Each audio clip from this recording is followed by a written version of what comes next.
colors, but you need the trims themselves, and this is where it starts getting expensive. It's 7 per trim plus a block to duplicate it. This block is different for every trim. The Doom template, for example, needs sandstone. Each chest you see has 40 trims in it. I know this probably looks like the most boring progress ever, but we did use a few diamonds. Both of these were filled to the brim with diamonds. Empty, half empty. So now, if we take our smithing table, we can actually look at a trim. Yeah! This is an important milestone. We've done leather and chainmail, none of which have had trims of the same material, but now we got gold armor with gold trim. You can do this? Does something look wrong about this picture? I was trying to go too fast, and I made duplicates of the same armor. That's the first time I've done that. Oh, while I'm doing this, I did see some comments saying some of my armor trims were out of place. Actually, I got 2 emails. Some of your armor trims were in the wrong spot. I slowed it down to 0.25 playback speed. Tide and I are swapped at lapis. Okay. Dang, 2 of you guys caught that? That's actually insane. Thank you. Oh, yeah, you see it? You see it? I change this real quick. Okay, I'm going to get back to the gold. And done. Oh yeah, we did it. I mean, we're just gonna totally ignore this section that's gone, but you know, we did it. Iron next. This time, I think we'll put it on the right. And I'm gonna make it out of dirt this time. I know it might bug some people that they're not all the same color, but I think it's more interesting if everything has its own face, you know? Okay, now we need some armor stands. This is feeling eerily familiar to like an hour ago. Should we do a cool transition? Ready? Bam! So, from what we learned last time, this isn't gonna be enough iron, is it? To be fair, we got done with a pretty big portion, but unlike gold, I don't have a great way to get a ton of iron. Yeah, I could make an iron farm, but that just sounds kind of boring. Wait! Oh, I bought iron armor. Wait, I can buy iron armor. So I need emeralds to trade for the iron armor.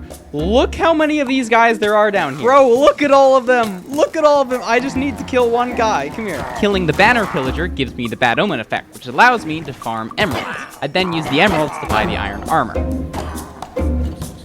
Boom, iron armor is done. It's day 534 and we have iron armor finished. Well, oh, wait, except for pants, hold up. Did I get it? I got it, yeah! This video is only just starting and I feel like I put in a lot of work already. Oh, this guy? This guy had no idea what he was in for. I know it can get kind of boring watching me put armor trims on armor piece after armor piece after armor piece, but I promise you, it's more boring for me than it is for you. But you are watching a video, so we're gonna transition to the iron armor by doing this. Boom! All the iron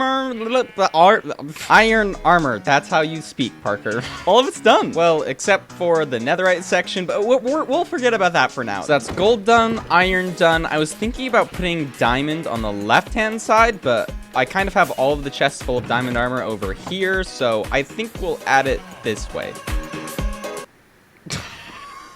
Okay, so we're gonna build this next section out of netherrack, and I'm trying to build in third person right now. This is so hard. Oh my gosh. Now we just need some armor stands.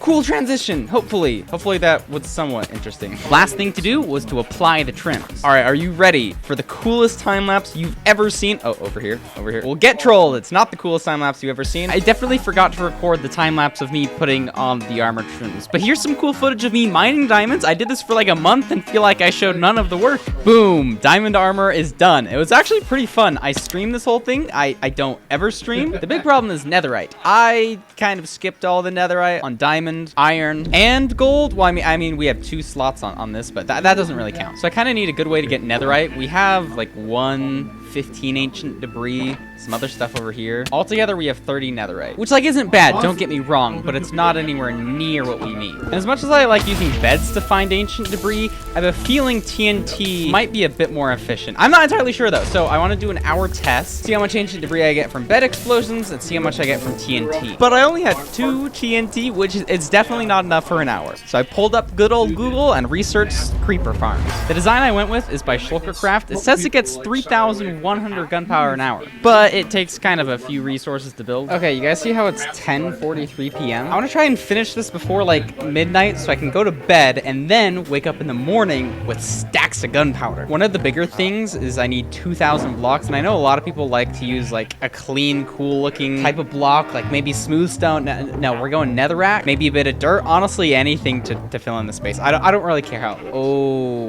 Oh, here's a tricky thing. I need 800 trapdoors. Trapdoors are expensive. Like, look, stack of wood gets us 20 trapdoors. Oh my goodness, I'm gonna have to go deforest so much. Which, by the way, I've been doing. This entire mountain used to be completely forest. We're being a bit of a menace to nature currently. It's 11:11 p.m. I think we can get this done before midnight. I guess just time for a cool time lapse? Question mark? 12:07 in the morning, so we didn't quite hit the goal, but I think it's done and ready for a test. Oh man, I just woke up. We've AFK'd all night. I'm starving. Let's stop this, turn it on peaceful real quick. I'm curious how much gunpowder we got. Oh yeah. Oh yeah. Why is there a lead in here? Did I kill a llama? And there's snowballs. Did some of the snowmen die? No. Dude, some of it blew up. What? I mean, I guess at least it still works somewhat.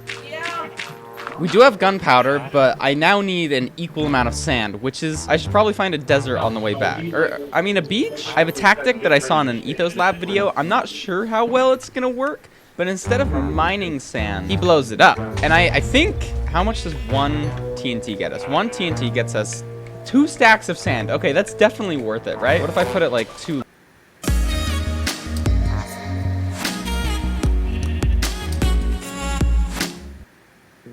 I'm excited to share my travel adventure with Walmart so more of you can start your own journeys. Lower. How much sand does this get me? 2.5 stacks of sand. Dude, that's so worth it. My shovel's already broken, so I'm definitely gonna do this. We already crafted up all the gunpowder. That took like 3 minutes, bro. Alrighty, let's put an hour on the clock and see how much stuff we get.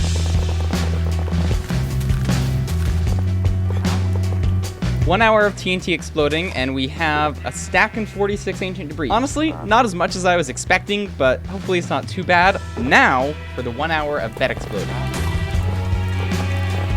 Dude, okay, this is really funny. I just did the math. If we had enough bed explosives to do the entire hour, we would have a stack and 43. From 1 hour of TNT, we got a stack and 46. Basically identical. Like, I thought honestly the TNT would be way more, but I think if you're just going ham, placing all of the beds like I was, it's actually pretty efficient. So now it's just a matter of, do I want to collect more TNT or more beds? And I think I like TNT better, so I'm gonna use the rest of this shulker box and see how much ancient debris we get. I spent all of that day, like literally all of that day, 10 hours plus, mining ancient debris. And then before I went to bed, I set my computer to AFK creepers. What I found the next morning shocked me. Probably have a bit of morning voice. I literally just woke up.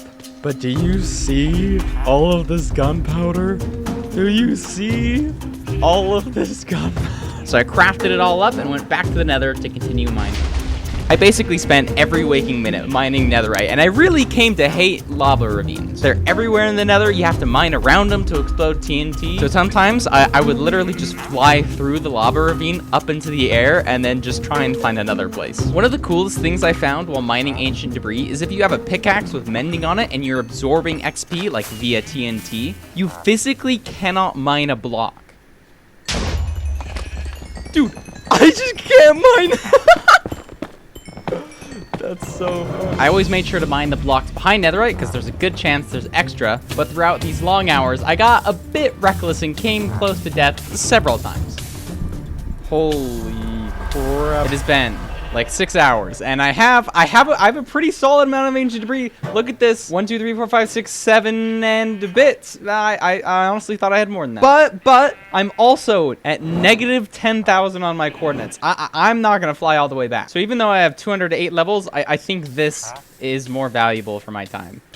Hey, and we're back. Dude, look at this chest. 19 stacks. 19. We need 60. We're 2 days in. I want to finish this in a week. So we're definitely on pace. Oh, and so far, I've broken 123 flint and steels. Isn't that crazy? The next morning, things started blending together. I would craft up my TNT, go to the mines, blow up ancient debris, AFK again, mine ancient debris, rinse and repeat. Day 3 is done. And I think it did pretty well for being at my grandparents' cabin for like half of the day. We have 7 stacks of ancient debris. The start of day 4, and I just thought this was really cool. Look at all of the shulker boxes. All of these are full of gunpowder. And then I got some TNT, and this desert. Oh, this desert's about to get blown to smithereens. Oh yeah, definitely the best day so far, and it's only like 8:42, so we only wasted almost all of the day. It's day 753, and I have a lot of ancient debris. Every furnace has a stack of ancient debris. Look at this, 1 stack of netherite. Oh wait, I don't have enough gold. I just used my last rocket, but we got a ton of goodies. Look at all of this. I got 7 trims, a netherite ingot, 13 ancient debris on accident, and like a bajillion gold. Dude, boom, boom, boom. Look at my inventory, bro. What? Over a stack of netherite blocks, bro. Hold on, I have an idea. I have a full netherite beacon. Doesn't this look crazy? What? I mean, it's a poor man's netherite beacon, but a poor man's netherite beacon nonetheless. I just have 1, 2, 3, 4, 5, 6, 7, 8, 9, 10, 11 blocks, and then it's a full beacon. Which honestly, I'll probably need, but I'm gonna tear down the beacon because I really want to see this on the armor trims over there. Although I gotta say, these are the most satisfying block to place. Oh, that sounds so good. Wowzer, that took 10 minutes to place and break. Ooh, yeah, it looks pretty cool. All of that for, yeah, it looks pretty cool. I mean, it's nothing crazy. It's just a couple of black pixels, but I have worked so hard for these black pixels. With that, diamond armor is officially, oh, whoops. Diamond armor is officially done. I only wasted this much netherite. Out of all of these, I don't think I've messed up, and then I mess up 6 times with netherite. That's 6 netherite ingots, dude. It's so sad. It's so sad.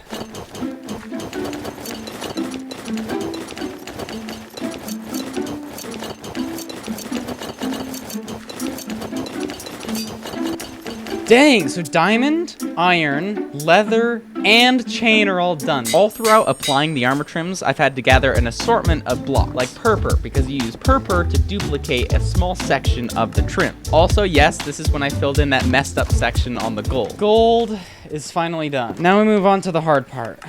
Netherite. I don't know why I'm so stressed out. I need to plan. Where do we put the netherite armor? I think we just put it above leather. That seems like the most logical place to do it.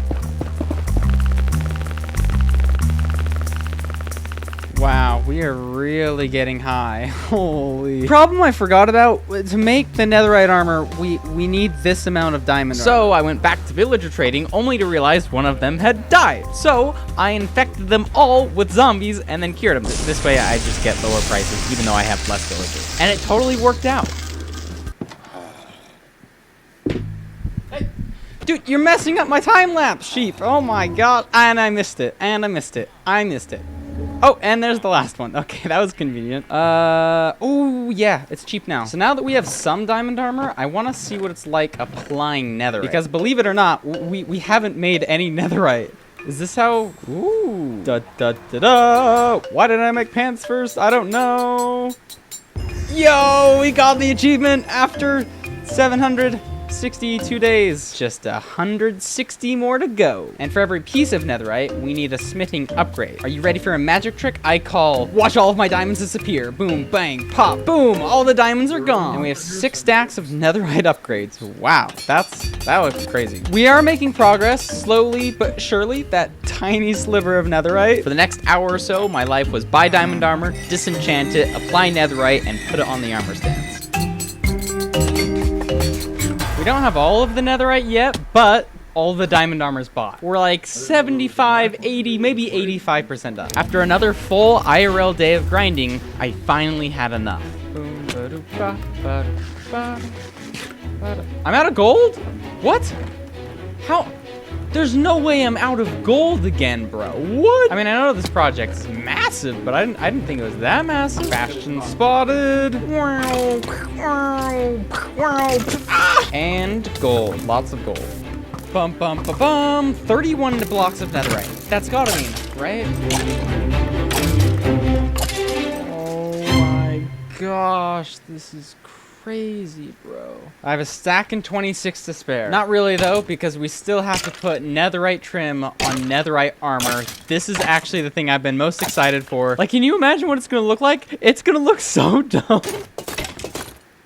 To be fair, you can see something, but you can't see it very well. This is my favorite, though. This is my favorite. This is the hardest flex you can have in Minecraft. It's day 6. I know we're so unbelievably close, but I feel like I should be responsible and totally ignore this because we still need turtle helmets. And I have no idea how to get a turtle helmet. I'm pretty sure I had one here at some point, but it's gone. So I flew to where my raid farm and creeper farm were because I knew there were lots of beaches nearby, and I'm pretty sure that's where turtles are. Turtles spotted. So I got to work gathering some seagrass so I could breed the turtles and then building a sanctuary out of the local birch wood. Dude, it's like the 4 Teenage Mutant Ninja Turtles. Michelangelo, Donatello, Raphael, wait, I said Michelangelo. My empire expands. The turtles started laying eggs, but I needed them to hatch to get scoots. This will be my first ever turtle hatch. Whoop. Oh my gosh, we got a baby turtle. Wait. That means there's a scoot somewhere. Right? Where did you drop your scoot, good sir? Where? No. I think the scoot must have despawned, bro. No. There's the scoot. Oh, wait. Oh, the scoot happens when the turtle grows up, not when it hatches. Turns out my turtle knowledge wasn't great, so I looked on the wiki, and it takes 4 to 5 in-game days to hatch. I was in for a lot of waiting. While I'm waiting, I might as well look up some... Oh, wait. Oh, we just missed it! Bro! Dude, we just missed it. They're so tiny. Where are they going? I will see you when you return. They literally just disappear behind them. Dude, there's even more! And then they started growing up. Yo! I have enough scoots to make a turtle helmet. I've actually never had one of these. I don't even get an achievement? Listen to that sound. All right, I'm gonna actually build the farm now. So I guess we just take all of the eggs. Cool, I have 2 stacks of eggs. I think that's enough to kickstart a farm. First, we need a clear area. That looks pretty good. And we need a 40 long stretch of sand. Oh, and then while we're building the rest of the farm, we can put the turtles in the hatch. So I need end rods for this farm, right? And I was like, where am I gonna get end rods? I'm gonna have to make a trip out to the end. Oh, wait a second. I planted these here for no reason, but now they're coming in clutch. Because we can smelt them, slaughter some blaze, and craft end rods.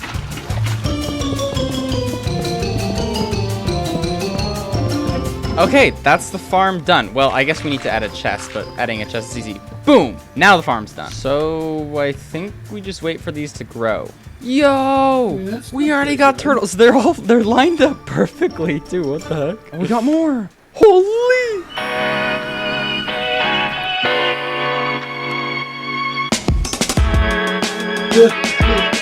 I think we might have enough turtles. I'm just gonna remove this wall and the farm should be operational. So I believe if I hop in the minecart and I hold right click down, the farm is now working, which is great because now I can go AFK. I've been meaning to go on a bike ride for a while.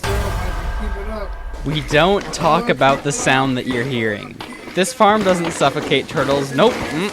How many scoots have we got, though? 10 stacks. We need 12 stacks, so we're basically there. Dang. I'm getting wood for the last bit of armor stands, but I've never shown this. There's a naturally generating pink sheep, like 100 blocks away from my house. Like, that's so sick, dude. I'm putting in the armor stands for the turtle helmets, and I'm about to ruin your day. There's a 4-block gap between leather and chain. 1, 2, 3, 4.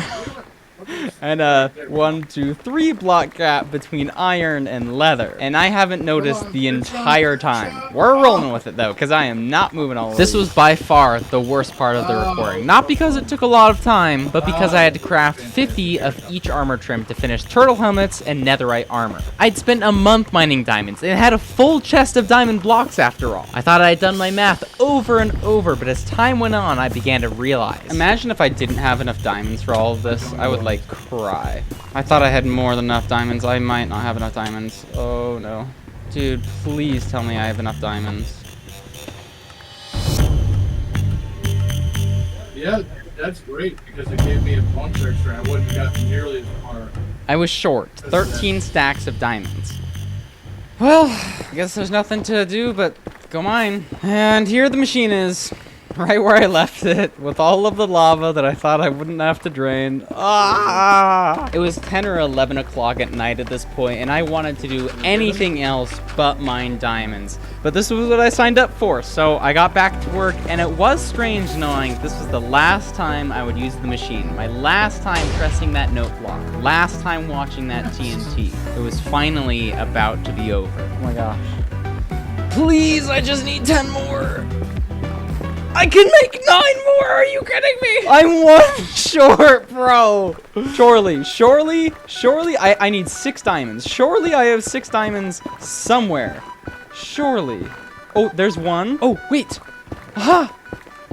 That's all the trims. That's all the trims. Dude, netherite looks so good. It's all so vibrant. Dude, netherite on netherite, every single time I look at it, I'm just gonna laugh. Like, look at this. Look at that. It looks the same. You remember when I was like, that's my last sunrise? Yeah, that was like 5 days ago. Netherite is done. All that's left are scoots. All that's left are scoots.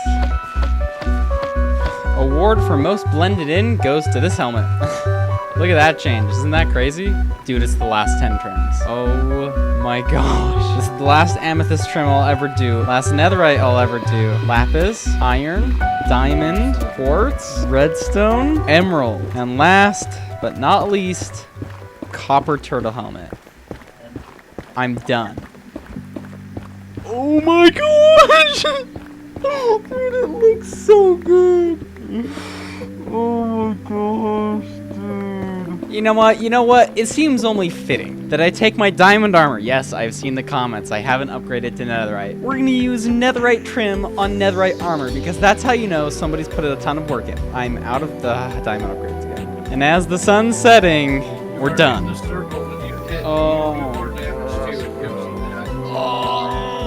I just can't talk. I can't stop taking screenshots. Yeah!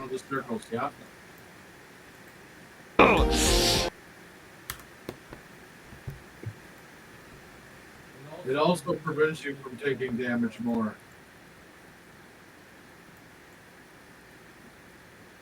Watch out for the explosions out there. Couple of them. Yes, dude. Yeah. Frick yeah, dude, and it looks so cool.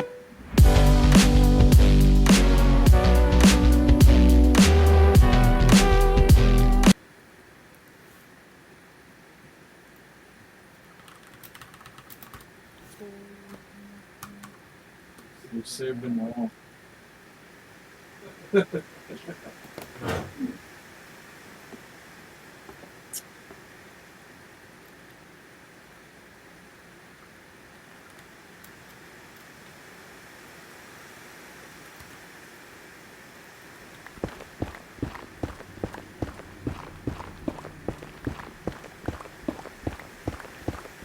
Alright, go camp.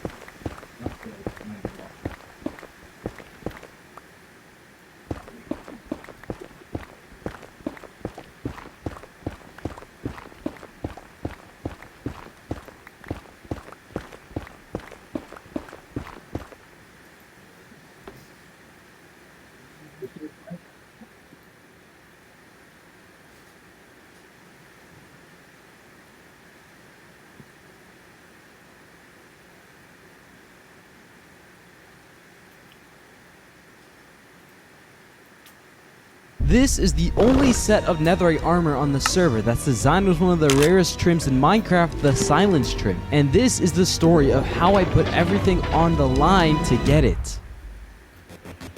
You see, it all started when the server had updated to Minecraft 1.20, where players were now able to obtain all of the new items, including armor trims, items that allow you to customize what your armor now looks like, and I had my eyes on the silence armor trim, an extremely popular choice. However, the problem with collecting this trim was its rarity, as not only were they able to be found exclusively in ancient cities, they only had a 1.2% chance of spawning. And because of the server I'm playing on, every ancient city has already been looted, so we would need to expand the world border border to have a chance at getting these new trims. So everyone agreed that in 24 hours, the world border would expand. However, when I logged on, 3 players had somehow already obtained trims for their armor and wanted to make an offer with me. We will offer you a free set of armor trims, but in return, you're banned from going after a specific type of trim and telling anyone about what this trim is. This player named Rion was willing to give me armor trims early before the server border expanded, but in exchange, I would be banned from going after a specific type of trim. Now, I wouldn't have cared about this if I didn't already have plans to get the silence armor, but he could be talking about a completely different type of armor trim, and I could possibly walk away with a free set. So I began wondering if it was worth making this risky offer, but curiosity got the best of me and I agreed. Do you agree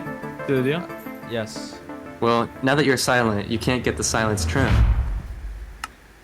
You see, this is why I'm terrible at games. But I was freaking out. Did I seriously just give away the only trim I wanted? I had been waiting months for this update to get that armor set, and I wasn't gonna let them have it that easily. Can't say that I won't get that armor trim.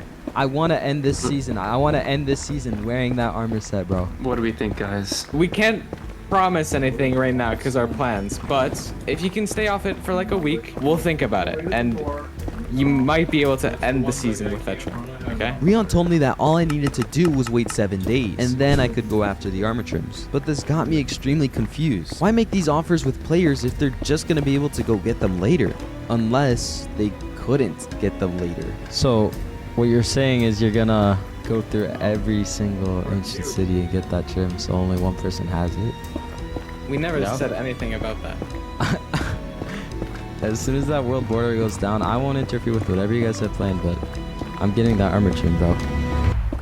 And after that confrontation, I spent the next few hours brainstorming ways to stop Rion and his team's plan. Because if my theory was correct and they were gonna raid every single ancient city in the new world border, they would have every single silence armor trim, making it the rarest set of armor on the server. Luckily, there was an easy solution. If I could get my hands on at least one of the silence armor trims, I could use one of the recipes to duplicate it, ensuring that Rion doesn't take all of the armor for himself. There's just one problem. I am the weakest player on the server right now, and if I don't gear up before the border expands, I'll be at a complete disadvantage. So I spent the next day grinding. However, while I was getting geared up, just a few hours before the border expanded, I would receive some shocking news. Dude, did you hear that EXP Chen got a full set of silence armor? Wait, what? You're joking, right? I searched for it in ancient cities. What you're wearing right now is about to be worth like a stack of netherite blocks, bro. What? How? A player named EXP Chan apparently had silence armor before the border had expanded. I thought that every single ancient city had been raided already, but there must have been one more that people have missed. One that had the new silence armor trim. Unfortunately, he forgot to duplicate the silence trims, meaning the only way to possibly obtain more is from outside the border. But if EXP Chan showed up at that event wearing that armor, Rion's team could potentially kill him and take the armor back, ensuring that it stays the rarest armor on the server. So I had to warn him. Okay, so Rion is collecting all of the silence armor trims so that no one else can get it, which means you can't let anyone else know that you have it. Now, if you want to help me stop Rion and his team, you can come loot ancient cities with me when the border expands. Okay, I'll help you. Now that EXP Channel was up to speed, I finished gearing up. However, I had just broken the deal I made with Rion earlier about keeping what trim they are after a secret. And if they found out, or EXP Chan secretly spread the news, I could be potentially banned from the server and would never get the silence armor. So we're just gonna hope that doesn't happen. But now it was time to expand the border. The second it opens, my plan is to head into the nether, because I can travel quicker, and use the server C to pinpoint which ancient cities are in the new world border. However, as soon as it opened, Rion had the same idea as me. Dude, Rion just entered the nether, EXP Chan. What? With Rion entering the nether, I was forced to wait until it was safe to go through, due to him still being more geared than me, which gave him a head start. You just want some power level. Almost there. EXP Chan and I had made it to the nether roof, and while mapping out where the ancient cities are, we each decided to split up. That way we'd be able to search through them quicker. However, Rion had already begun He's in searching, an ancient city right now.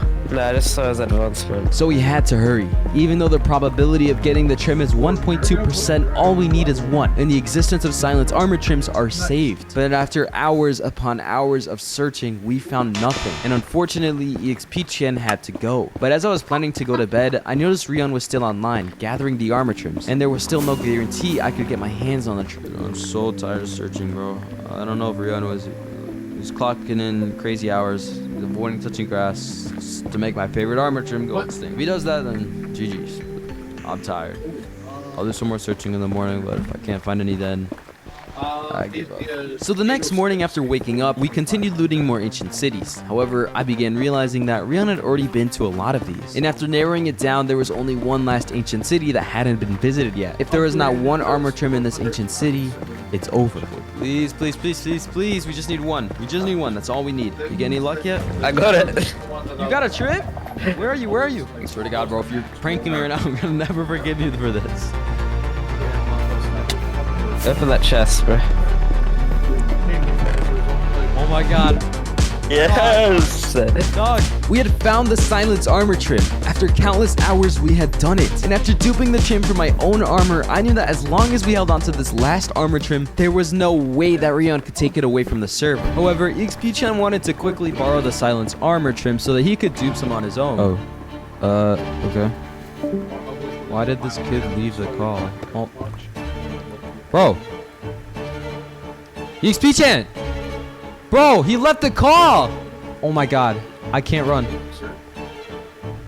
No way this dude just did that. EXP-chan had escaped with the only armor trim I had, and by now Rion had already looted every single ancient city. And since these two players were the only ones with silenced armor trims, and if I'm killed even once while wearing my armor, I'll have no way to get it back. Luckily, there was still one last opportunity. You see, a player named Landfee had announced a scavenger hunt that would lead to a vault filled with items. And in the screenshot he sent, this vault contained silenced armor trims, which means if I find this hidden vault, I could get the trims back. However, I was confused as to how a random player had obtained the rarest trim right now. And after asking around, I was told the vault's items belonged to Daini, a fellow teammate of Rion, which explains how he got a hold of these trims. So not only would Daini be participating in this hunt to get his stuff back, but I would have to make it there before he does, or else I wouldn't have another chance at getting him back. And so as the hunt began, I investigated the screenshot that was sent from Landfee, and that's when I noticed in his inventory there was an acacia block, which means this vault is probably somewhere near, if not inside of, a savanna biome. And since the hunt is only in a 5,000 block radius from spawn, my goal is to check every single biome inside of it. However, while I was in a call looking for the vault, I realized I wasn't alone. And also, you're watching one of my last few videos on the server before I hit 100,000 subscribers. So if you subscribe right now and join the Discord in the top comment, you can become an OG and claim your custom role. We also have a public version of this server that supports Bedrock and Java players. So please don't be afraid to go ahead and subscribe and check out everything in the pinned comment. But now I had to deal with one of Rion's teammates, Daini. No, my custom texture pack. What the flip? I should get a Lomni texture pack, bruh. When is Lomni texture pack coming? I ordered. Shut up. I'm fighting, bro.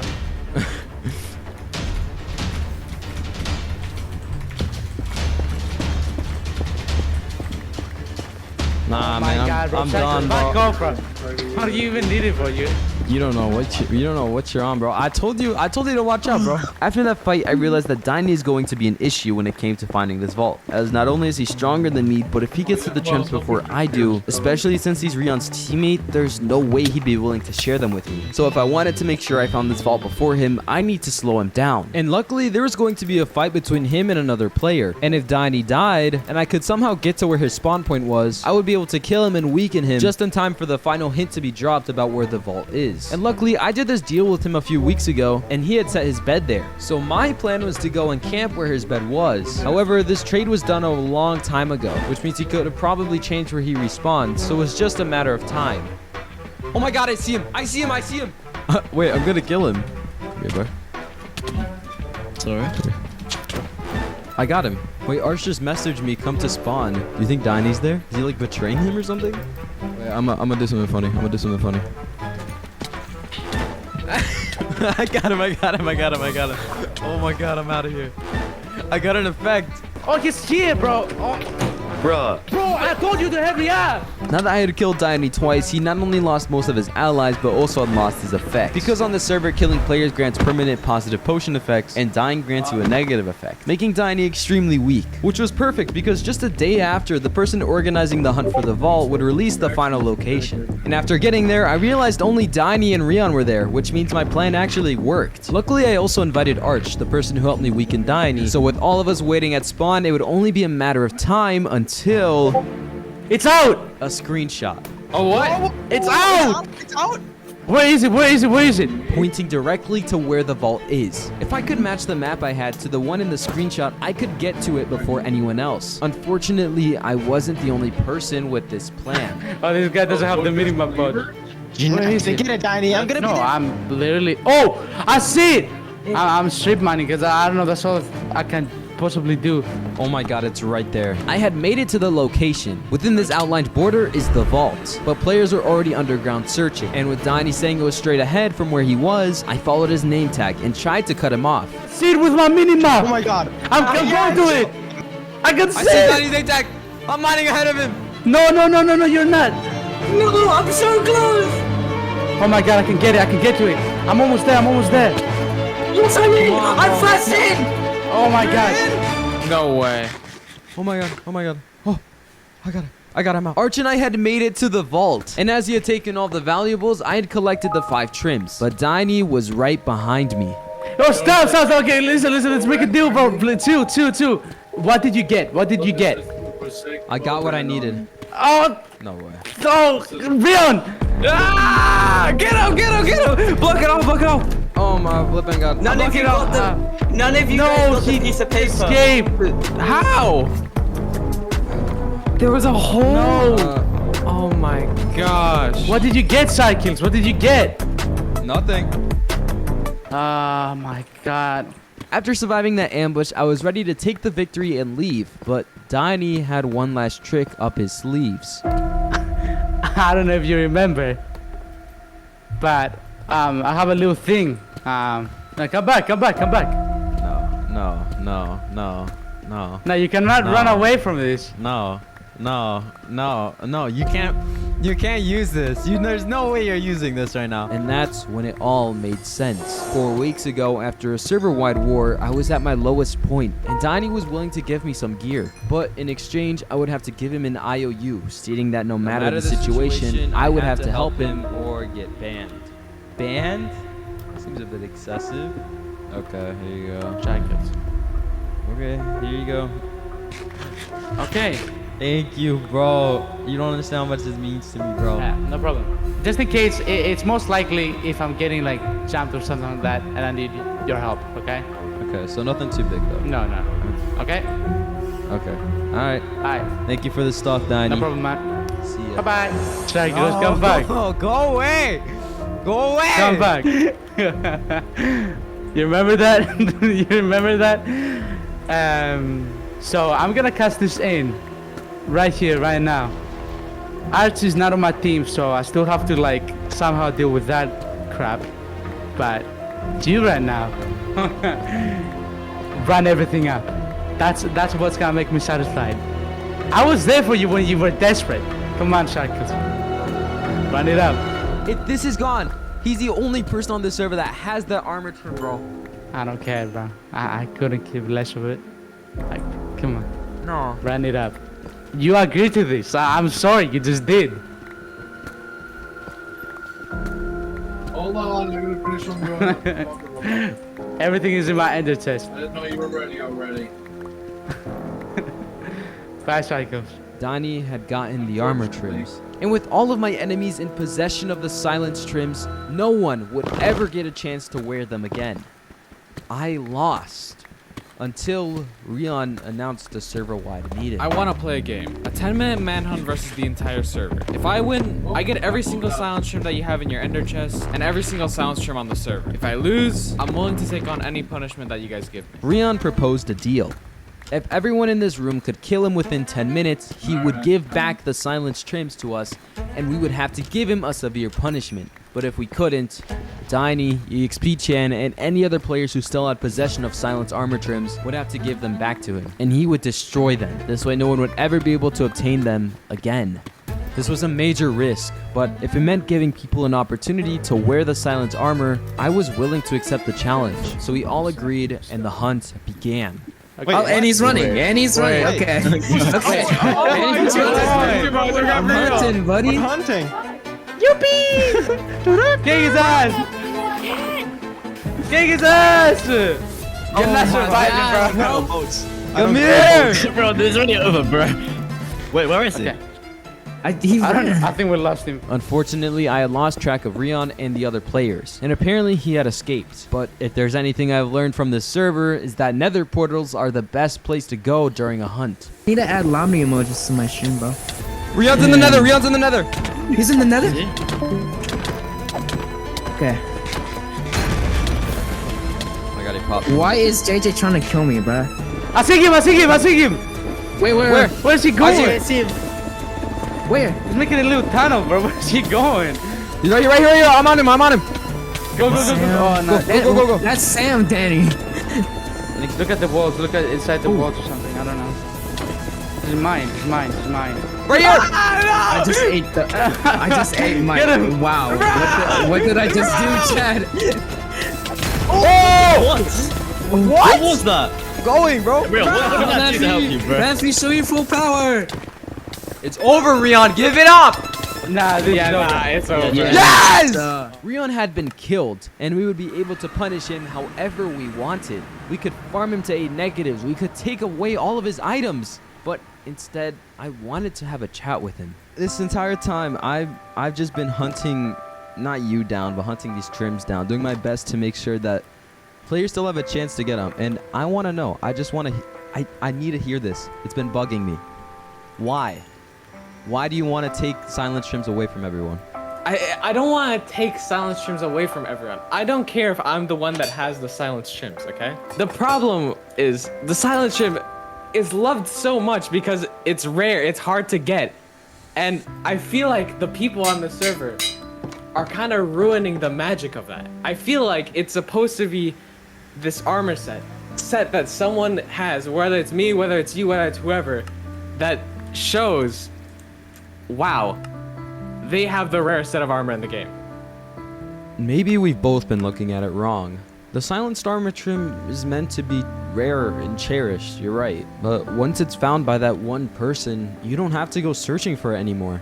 It's a feature to make more from that one trim and share it. And you're the person who went out and searched for that. So, as a founder of a trim, it should be your duty to share that. Instead of having some form of punishment, I think I have a different idea. But in order for this idea to work, we would have to call the members back together. Everyone, Rion and I have come to an agreement. We want everyone to have the option to go after these armor trims and not be taken away from you all. So in return for a silence trim, you have to promise that whatever you do while wearing this armor, you do it for each other. You do it for the entire server, not for yourself. And with everyone's agreement, the Infuse SMP silence trims were restored.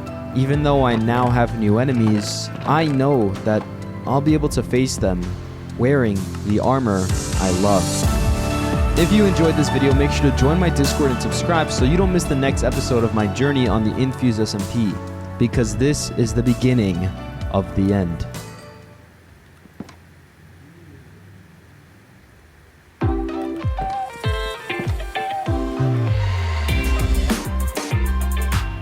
Most Minecraft servers house thousands, even millions of blocks all the way until the world border.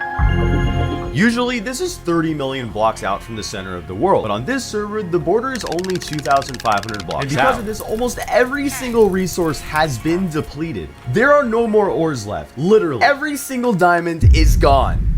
So, a revolution was set forth, a call to expand the world border, which was the easy part. The hard part was, well, how do we expand? I mean, it had to be like this tedious, gruesome process full of obstacles and trials and... Oh, maybe this won't be so bad after all. The server admin designed an event specifically for the expansion. 9 pedestals were scattered across the entire world, each with a barrel. Each of these barrels all contain one of the 9 expansion items, and you need all 9 to activate the border expansioner thingy. Sounds easy enough. I headed over to spawn to start looking for a pedestal while my team searched around the world. Wait, I found one. And it wasn't long before one of my allies, Quackidus, had found the first one as well as the second one already. Everything seemed to go well, except for the fact that I had a slight problem already. Yeah, I can't interact with objects, so something else. This whole I can't break blocks thing wasn't really something I was supposed to have, but it was a glitch with the server itself. But to understand the glitch, you need to learn more about this server. Well, this server has 7 magical gems that grant you superpowers. I had one known as the Astro Gem that allows you to do special abilities like astral projection, which allows you to fly outside of your body and explore in a 150 by 150 area. A few hours before the event started, I discovered this odd bug with a player by the name of Dominoko. It literally was as simple as going into the astral projection mode and then logging off the server. When you rejoined, it appeared everything was back to normal, except for two things. One, the glitch made you invincible to any damage. But two, it allowed you to do something even better. You could dupe your entire inventory. This was obviously extremely broken, so we knew we should probably take advantage of it before it was patched, like basically making it so nobody could kill us while we hunt the items down. But of course, we couldn't let any other person know that we, well, couldn't take any damage. So we had to keep it on the down low. It would be Don't let actually McClutch. really sick. If you have otherwise. Astro Gem and you're like in a glitch, don't get hit by McClutch, or else he's gonna find out. I probably should also mention this guy named McClutch is also on the enemy team. Hopefully he won't snitch. And eventually another teammate of mine by the name of Muggum and I had found another expansion item. There's one here. I found it. I Let's found it. The one on the baby. screenshot. Literally right under spawn. And as more and more time went by, our team had found almost all of the items, except for one. See, the McClutch guy from earlier was suspected to have the final item. Wait, McClutch has one. He does? And considering he knew about our sneaky immortal glitch, he had a lot more leverage than us. For some reason, Clutch didn't believe we had the other 8 expansion items. He wanted proof. But there's a bit of uneasiness in our call. When we sent the screenshot, not only was Clutch nowhere to be found around spawn, but he also stopped talking in chat. Until... Oh wait, McClutch is here. Clutch has expanders, I think. Okay, Clutch, you have the rose, right? Is it back up? I am alive. However, Clutch wouldn't really budge. We even tried asking the server admin Pookie if all the items had been found, and he confirmed it. So Clutch had to have the last item. It was clear what he was trying to do. But 2 questions still burned in my mind. Why did Clutch want to hold on to the item so badly and not let the border expand? And what was it going to take to get it off? I realized I needed a plan, but before I could even think of one of my teammates allegedly saw McClutch and a few other people enter the end dimension. So knowing that we could possibly confront him there and block off the exit, we decided to take our chances. I'm in the end. And we spent the next 30 minutes or so just waiting for any sign of Clutch or any one of his teammates. Interestingly enough, though, when we got into a call with Clutch, we realized something quite peculiar. Wait, you got a problem? Listen, Clutch. Deal with it. Do you have anything of value here? He has the rose rose bush. He has the rose bush. Is that all you have, though? Yeah, that's all I have. Wait. Okay. You guys have the other 8, right? No, we have 7. Okay. Okay, no, someone here is lying. Pookie, like, said that the piece did get picked up. Everything is how it should be. Either way, we had to keep this in mind, but we had to do something about Clutch first. Eventually, we returned back to the overworld trying to figure out what to do. Except the opportunity had come to us. Screen share your inventory? I'm not screen sharing my inventory. Why aren't you screen sharing it? What is it? Because I'm not required to. Really? You're not required to, but like...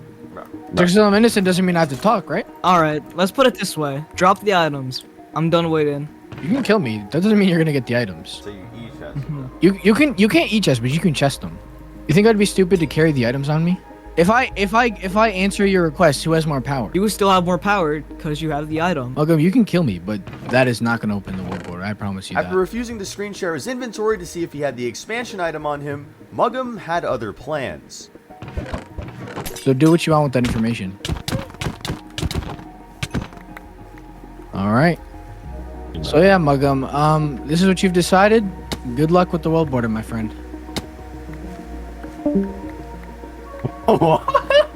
Except he didn't have anything on him. Well, at least the expansion item he said he had. It was obvious Muggum wanted to solve this with violence, but I knew that it didn't have to come to that. Look, it was obvious talking to Clutch was a complete waste of time, so we came up with our own idea. Enter brute forcing. He's made something clear. To me and you, we're not getting those items legit. I say honestly that even if we have to go through every single item in the game, we rename every item until we find out which one it is. So basically, Muggum found out that each expansion item was named with the words expand and then the item name itself, like stick, for example. I'm not dumb. Tara, did you find an item? It works. No. It genuinely works. So, theoretically, Clutch's expansion item could just be one of the many items in Minecraft, but just renamed like that. Meaning, if we went ahead and went through every single item in the game, keep in mind that's about 1,050 different items we would have to go through, we could try to find McClutch's expansion item he had. Now, we're not that crazy, right? I mean, it seems like we're being a little bit desperate. Okay, we're like 245 items deep, and it's been like hours. Make a perfect moment on pizza night. And remember, an essenza is essential. even had to make an entire like notepad list of the impossible items it could actually be because, you know, it can't be spawn eggs or any other obtainable item. This was going to take a while, so I need a break. At least I say I because Muggum and his teammate Quackidus still kept looking. So I came back to my base and was literally just hanging around until McClutch happens to find it out of nowhere and just lets himself in. Following you. Tyler, what are you doing here, man? How do you know where this is? Now, honestly, I didn't really think much of it at the time. Like, why was he here? But I couldn't help but just feel threatened. Hey, put it back, put it back, put it back. Hey, back in the room. Especially since he stole valuable items from me. And then it hit me. Literally. That is the neighborly... What are you doing? Oh my... Okay. That's crazy. That's really unnecessary. Why? I realized that Clutch had not come just for the stuff, but for me. He knew that if he could catch me alone and off guard, I would be an easy draw. I mean, to be fair, he wasn't wrong. But he had just fueled the fire even more. We needed to find this expansion item before Clutch could cause any more damage. Lots and lots of items were tested. Days upon days were spent just renaming and using up bunches and bunches of iron to make anvils with no luck. I mean, how is it possible that we would find the correct one out of thousands? But then only the next day, there was some big news. Both the words start with capital. Yes. Oh. I was surprised. Did he really find the right one? You could tell it was the correct one because the server was sending a chat message, meaning the plugin was identifying it as an expansion item. Now we could expand the border right now, right? Well, apparently not, because people on our team had to go to sleep, which I know sounds stupid, but everyone felt like they had to be there to watch the border expand. Awesome. So it was the next day. Everyone got on and was ready to expand the border. Only to find out that McClutch had somehow found out that we got the same expansion item that he did and proceeded to complain to Pookie, the server admin, about it. And so Pookie made a little update to the server, rendering our item entirely useless because the lily pad now had to be named this long random string of numbers and letters, and what are we going to do now? I mean, we had come this far, we couldn't just throw this all away. Well, luckily for us, I have a plan B. We make a deal with McClutch. Now, this is probably what Clutch wanted all along, a business transaction for the expansion item. I mean, we tried to almost cheat the system, so maybe this is karma. Okay, Clutch, what do you want for it? A reasonable item. A reasonable item. What is worth trading for something that will open the world by 5,000 extra blocks and give everyone access to the max netherite set? What is worth that? Let's think. I don't know, nothing besides, you know what I'm saying. You know what I'm saying. You know what I don't mind having in my collection, Muggum. I think you know. I don't think that's an answer. I don't need to answer that question because you know what the answer is. Do you want the netherite? Oh yeah, shit. All right, my deal is I'm willing to put on like alongside any other like thing you want, alongside the chest plate. Hold on. So any riches you want alongside the chest plate. This is when my heart sank. Of course, there was something Clutch wanted in the end, possibly the most valuable item on the server besides his expansion item, the netherite pieces, which included a netherite chestplate and sword. And the thing that makes these two pieces of gear extremely valuable is that they are the only two in existence on the server. And it just so happened that Muggum has them. But was it really worth it? Sure, the border expansion would rejuvenate the server and give new land to explore, as well as unlock the server-wide warden fight, which would allow us to compete to kill a warden that drops the rest of the only netherite set on the server. However, we would be possibly giving up the server's greatest weapons to the player who could very well terrorize the server for all we know. I didn't like the sound of that one bit, so desperately, we tried to negotiate. Just think from my perspective and just think about what I'm doing here. And do you really think the sword and the chestplate are worth that? Okay, but like, realistically, what else would you want? Like a revive item? Because like, you know, the border, like... Oh, actually, that's not a terrible idea. Revive items on the server can only be crafted with echo shards, which require ancient city loot. But since all the ancient cities are barren, we thought this would be the perfect deal. But of course, expanding the border would allow for more ancient cities and more echo shards, which decreases the value. After many, and I mean many hours of back and forth, we finally came to a, well, reasonable agreement. This was quite possibly the definition of insanity. Getting all of these items in 2 weeks may be far from possible, but we had to at least try. Side note, gem fragments and traders are both special items that are unique to this server. Gem fragments are an important crafting ingredient for other powerful items that are made with dragon's breath, totems, and amethysts, while traders are essential for being able to trade in your gem for another. Those need diamond blocks, even more dragon's breath, and a skull catalyst, which is gotten from deep darks. If we wanted any chance at completing this, my team needed a plan to gather all of this before the time was up. So on day 1, I met with Muggum to see what we had on us already. Not too How's bad. Everyone's Valentine's?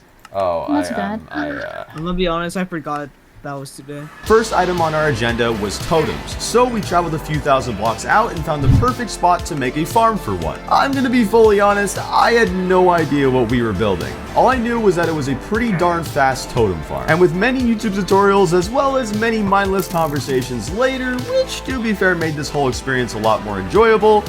Oh my god, dude, I'm gonna punch my... The raid farm was done. Yup, it is definitely working. With some extra Bexes, of course. Oh, that's gonna be an issue. That's gonna be an issue.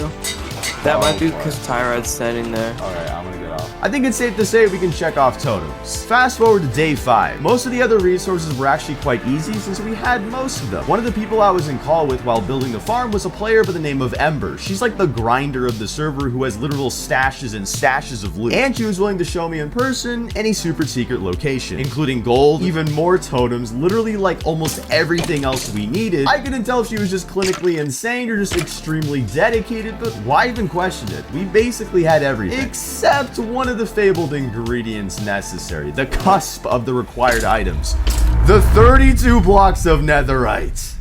I just want you to imagine for a bit how much that actually is. It takes like 4 ancient debris to make 1 netherite ingot. Then it takes 9 netherite ingots to make 1 netherite block. So that means we need 288 netherite ingots. Okay, now I know that seems insane, but luckily there is at least one thing on our side. Well, a thing as in gem. One of the 7 gems on this server happens to be one called the Wealth Gem. And as the name suggests, it's basically a get-rich-quick strategy, and luckily for us, Muggum was able to get one. Now, I'll save you the boring parts, but let's just say a lot of netherite was mined and a lot of all-nighters were pulled. But on day 11, here's where we're at. We have basically almost all the netherite done. We just, you know, we need a tiny bit more. I'm surprised that we, like, even got this much, honestly. This entire area of mining all of this, like, I'm not even kidding.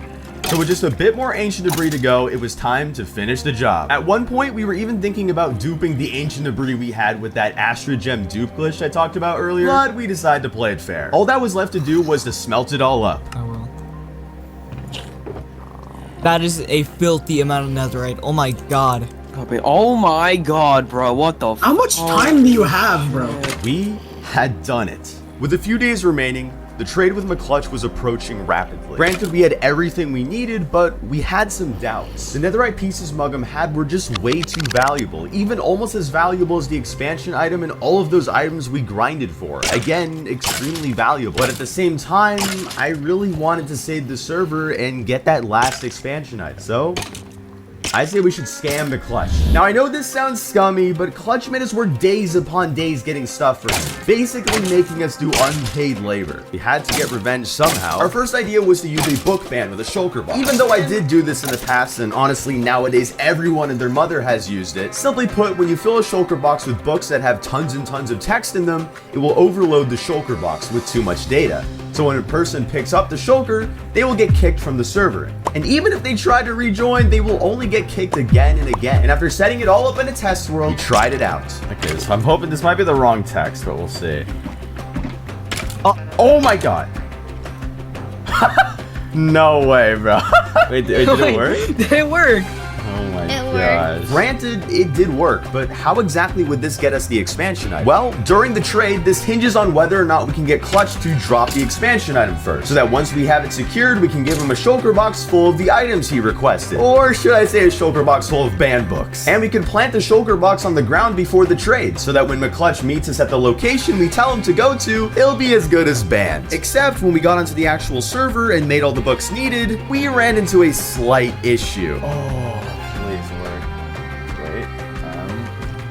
Oh no! What? Okay. The server seemed to protect against large amounts of text and books, almost like the server admin wanted to prevent book bans. Great.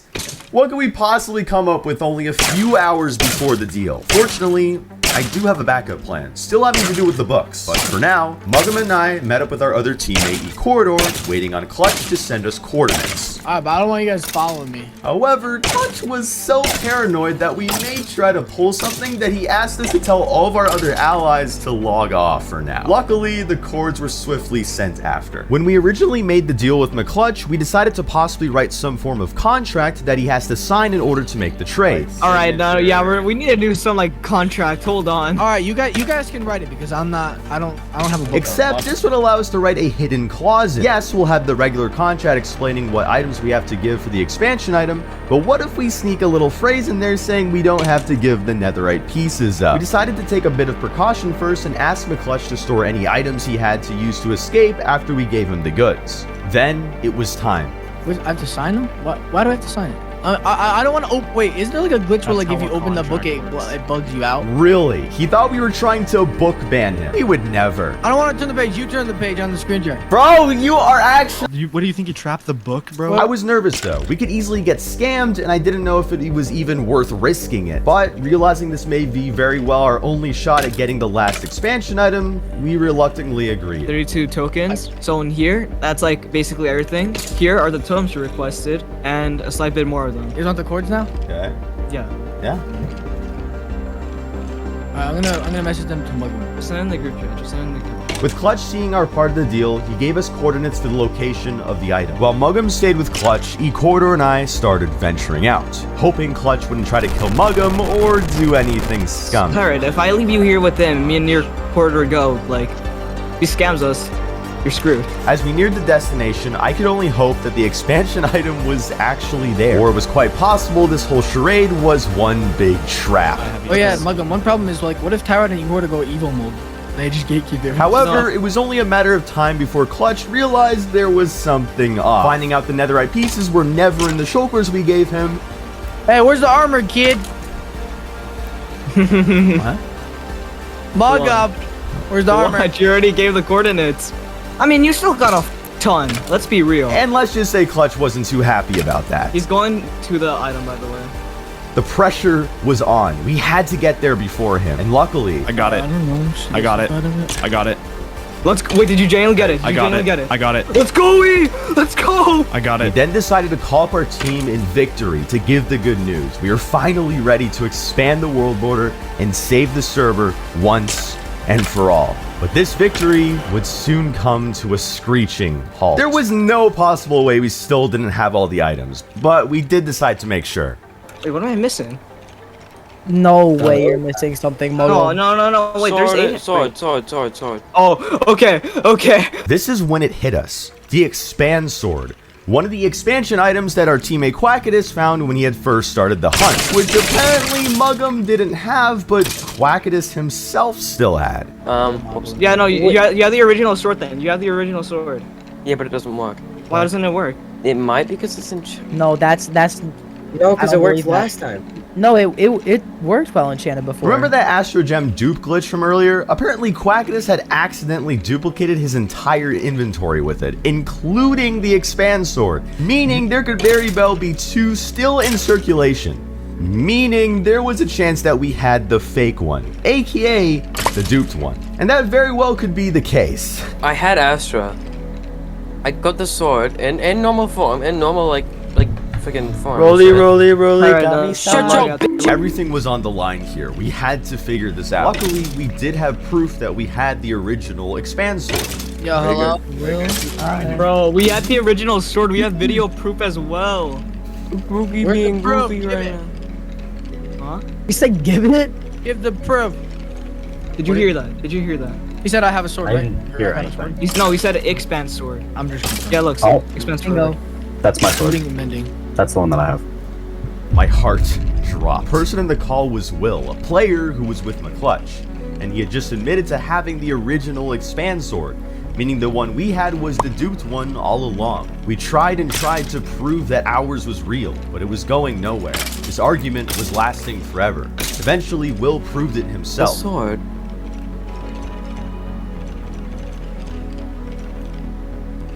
Wait, if you took the sword, That's just all. That's all. then how does Muggum have it? Yeah, how would I have it in that case? quite gonna say it to you. There was nothing we could have done. It was obvious that getting this last item from Will wouldn't be The possible. thing is that you can say that, but like, you prove it. Oh my goodness. What are you I what do you can't guys do it, bro. what, okay, what do you guys even get out of saying this? What do you guys get out of this? What do you guys We're get out not of getting. this? We're not getting. We're just defending ourselves. We're not trying to get anything. Unless out of you it. For now, there's not really a solution that we both agree on, but hopefully there Yeah, will be one. let's just sleep tomorrow. on it and think about it. Alright. Alright, GG's, folks. For the next few days, I pondered to myself how we were going to possibly expand the border at this point, and I realized there would be only one solution. Even though it wasn't ideal, it was our only shot. Giving the 8 expansion items we had to Will, hoping, praying that he would have more heart than Clutch and find it within himself to finally expand the border, ending this conflict for good. Days, weeks, almost even a month went by, and Will had seemed to only vanish. No one knew where he was. The whole server, including us, was waiting eagerly to see when he would come out from his silence.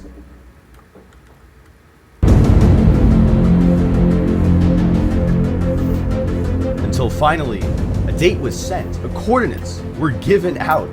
Muggum and I headed over there, preparing for what was to finally come. Because even when the world border does expand, that is not the end of our adventure. But before we get into that, watch as the whole server finally comes together for the first time in forever, in peace. You're on foot. Alright, guys, everybody, get together, get together. 3, on go. 3, 2, 1, go.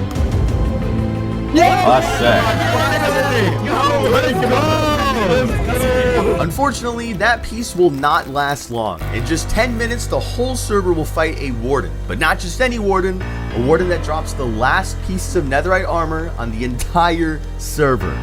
And it just so happens that McClutch and his goons want a piece of the pie. Of course, Muggum and I cannot let that armor get in the wrong hands if we truly want to save this server for good.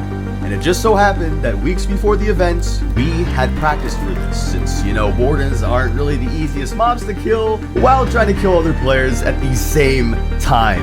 It was going to be a challenge, but that wouldn't stop us. This one AFK.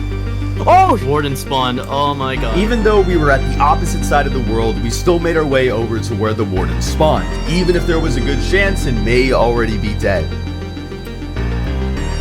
Okay, where are we going? They're there, bro! I don't know, bro. I'm stressing this. Okay. 1970s. And once Muggum arrived himself, the fight had finally begun. Turn your focus on very invisible. 70s. Much gravel in my way. Hold on, right? Hold on. Your hand. Oh my god, are you serious? I had made a huge fumble, but there's no point in dwelling on it. Muggum was still alive, he had to finish what we started. This is luxury. Disfruta el butter cookie cone de Häagen-Dazs. Right here. If they're aggroing you, try You and can water tree, make another portal. I have the materials. right. You read me.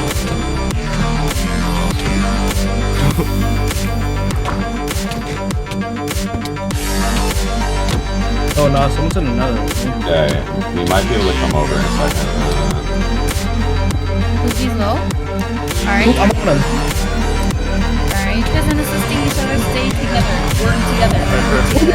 Cookie's in the lava. Yes! Yes! Holy shit! You got all of it? Run! Dude! Welcome! Run! The warden was dead. And most importantly, the rest of the netherite pieces were collected successfully. Except, Muggum had one last problem. Getting out of there alive. Did you get all the netherite? Go get out of there! Get out of there now! You got all the netherite. Good on you. Get out of there. Go to spawn or something, dude. I'm coming to spawn. I'm coming to spawn. If Oh they, my God. They know you have the netherite. They know you have the netherite. Oh shit. So, Yo, Guys, Cookie's up. need a Gemini Sky. yeah, guys. Listen, we got what we needed. Just disengage. Do you have the netherite on you? No. You got away. You're good? Are you sure? Keep running, just keep running. The fight was over. Muggum was alive and he had quite possibly the server's greatest weapon, kept locked away from a clutch. Most of all, the server had finally gotten a second chance at survival. World border was 2 times the size, allowing for players to finally scavenge for diamonds for the first time in literal months. The server was at peace. Maybe Minecraft is just a block game, but in my eyes, I had just saved the world. We had just saved the world. And here's another Tyrad video you may like. Subscribe.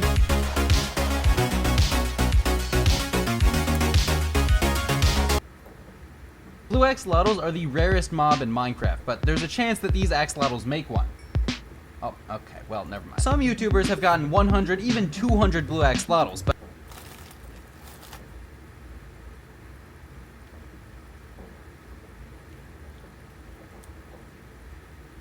game for children, and they'd be right to a certain extent. But the truth is, many people see Minecraft as an innocent game for children, and they'd be right to a certain extent. But the truth is, Minecraft players are actually hardened criminals. Yeah, that tree you're breaking down, that's actually illegal without a permit. Oh, and that loot you're stealing from the ruined portal? Yeah, that's considered stealing from public property. You thief! A traditional Minecraft playthrough will lead you to commit far more crimes than you might expect. And in the case of my friend and I, we ended up getting sentenced to over 4,000 years in prison, or the equivalent of 25 life sentences. That makes us the 16th highest charged criminals of all time. All for just playing Minecraft. The way we got that much prison time was actually kind of hilarious. I would say it was a combination between stupidity... Oh, I hit a baby. Wait, what? And... Alright, you guys are my slaves now, so give me some pearls. Yeah, probably just stupidity. Because when we loaded up the world, we didn't actually realize how many illegal things we were doing. Oh, my mans! You ready to beat the game? Hey, bro, bro, stop!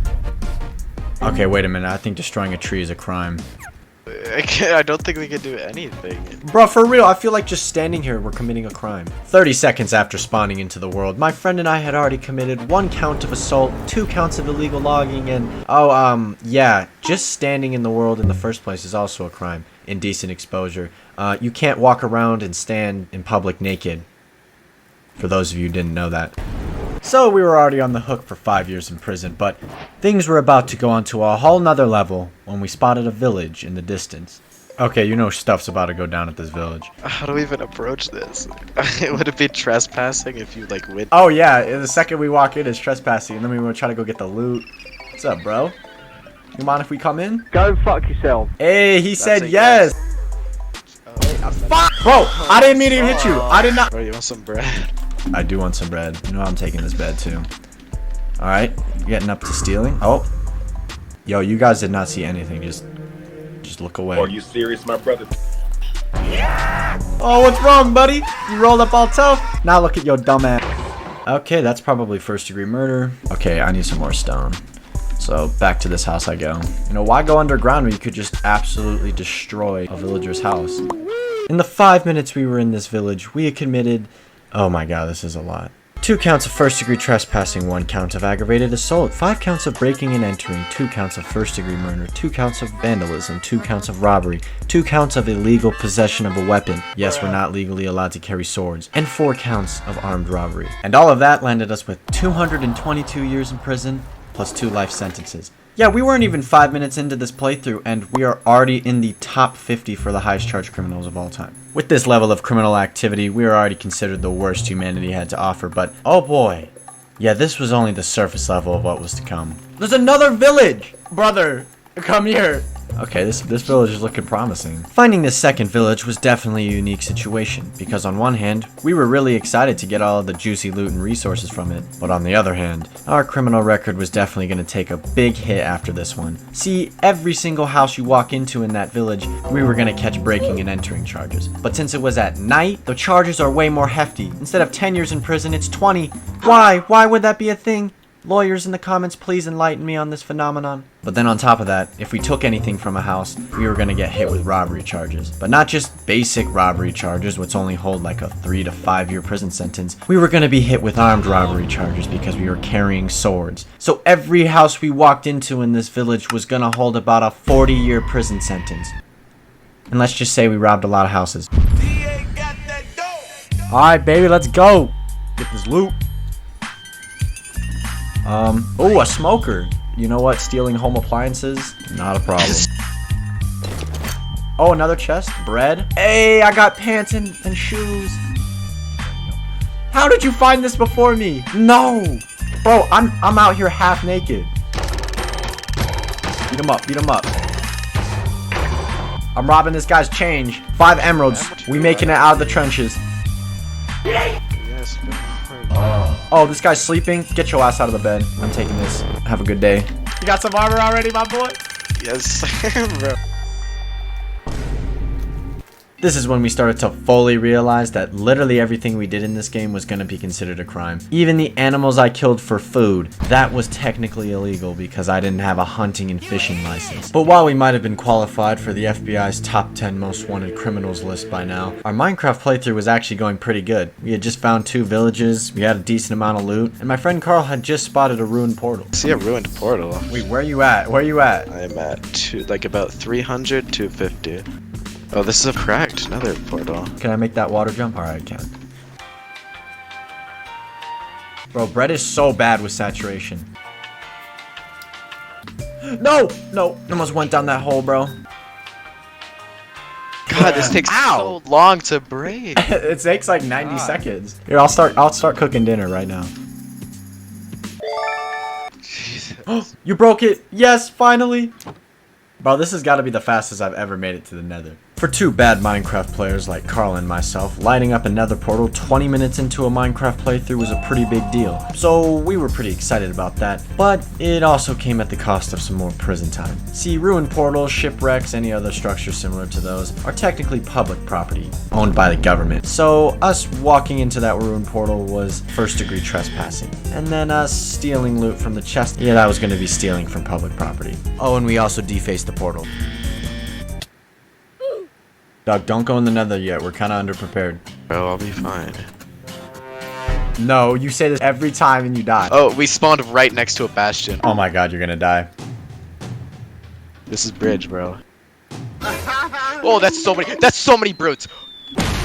Bro, I'll be fine. You stupid. While Carl was busy throwing half of our progress into the bottom of a lava lake and catching another count of first-degree trespassing, I was actually being productive, gathering food, resources, but after this ordeal, we decided it was probably best to regroup and get a little bit more gear before going back into the nether. Okay, since we can't find a cave, we're mining in this underwater one. Look at the drown, bro. Ah, what the f- Iron! It's in the worst spot too! Wait, can I reach that?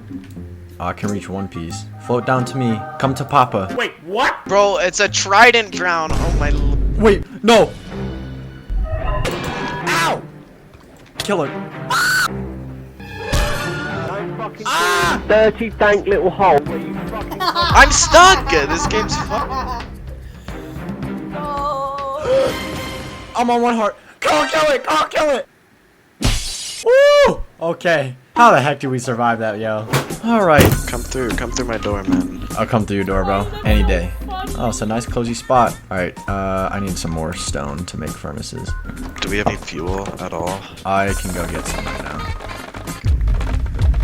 Wait, whoa, whoa, whoa, whoa, whoa, whoa, whoa, whoa. Oh. We already got a record, bro. Oh, this is such a broken entrance. Oh, look at this. This is like top tier security, bro. I mean, look at it, bro.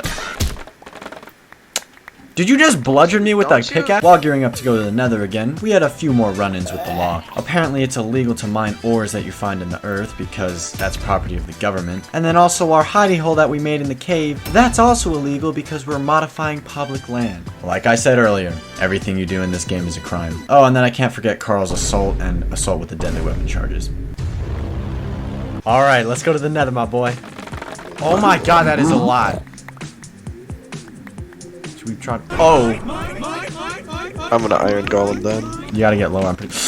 I was about to swing. Jesus Christ. Bro, help! Oh, my fault. I spaced out. Yo, Pierre! Run! You wanna come out here? Bro, block trap him. That didn't work! Beat his ass, yo! I got him. Block. Lord. Oh, that's so scary. Get on blocks! Get on blocks! No! Just run. Don't come over to me, maybe. Yes, there you go. You're gonna learn to do what I tell you to. What? Is there some loot at the bottom of? Oh, there is. There's some good stuff at the bottom of this, right? Yeah, there is. Oh, the brutes are gonna be so annoying. I just don't know if there are any at the bottom level.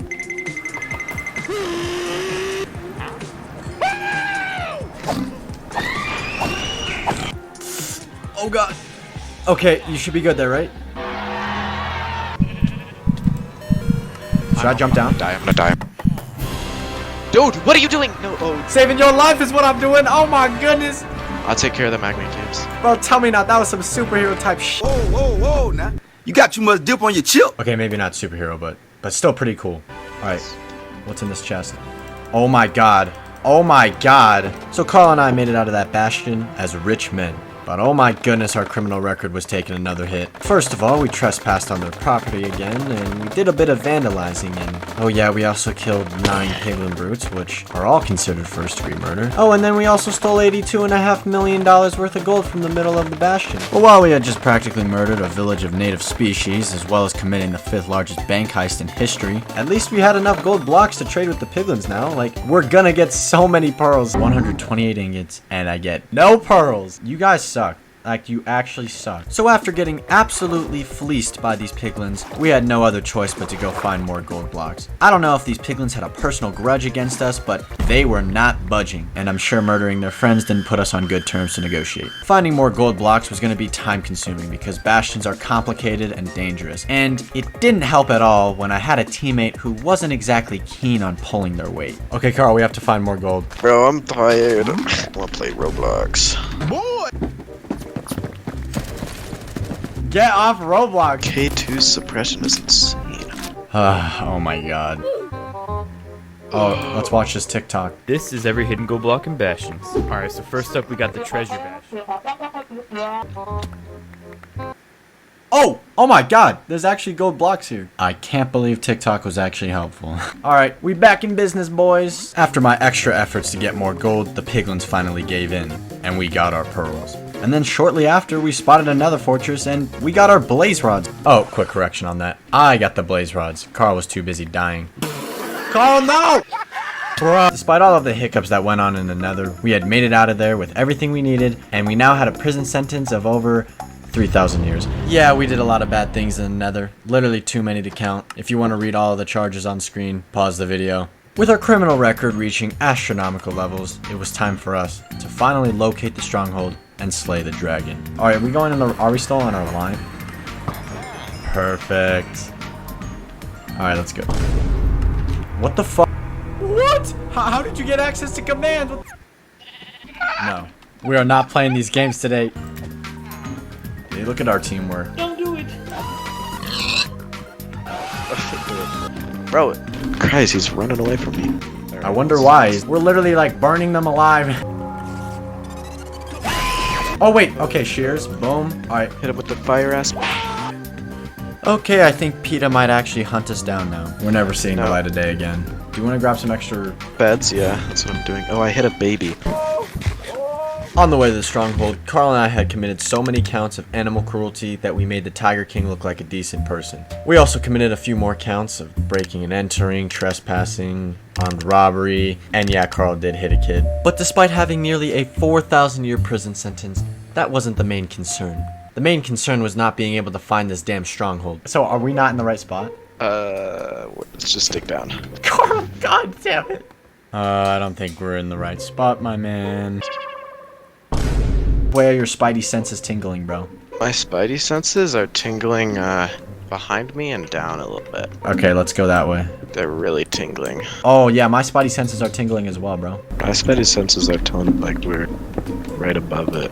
It's like a few blocks to the left. A few blocks to the left? Yes! Finally, we found it! After Carl outright used a hacked client to help us find the stronghold, which, by the way, I did not know he had installed until this point, we were finally one step away from killing the dragon. But our problems didn't end here. After catching a few more counts of vandalism and first-degree trespassing, Carl told me this. Oh, I'm missing one eye. You're f***ing trolling. Huh, that's weird. I'd say it's impossible, because I gave you 15 eyes of Ender and not one of them broke on the way to the stronghold. So where the hell did they go? Wait, can you set your respawn point right there? I was 100% convinced that this man was trolling me, but after inspecting his inventory, I couldn't find blaze powder. Where the hell would that be? Like, it's impossible that that stuff got lost. I see. Carl told me after the fact that he thought he crafted enough Eyes of Ender for the portal, but when he was done crafting them, he didn't want to be stuck with a full inventory. And so, instead of throwing a more useless item out of his inventory like dirt, stone, string, he decided to toss the rest of the blaze powder into the lava pit. You know, this is why I wanted to study psychology, because I just really want to understand what drives people to act this stupid. I ended up catching another count of first-degree murder for murdering Carl, but we ended up getting our missing blaze powder back through totally legit means, and before you know it, we were in the ender. Alright, let's get it. I'm about to see a death message in chat. Creeper the Crowns died.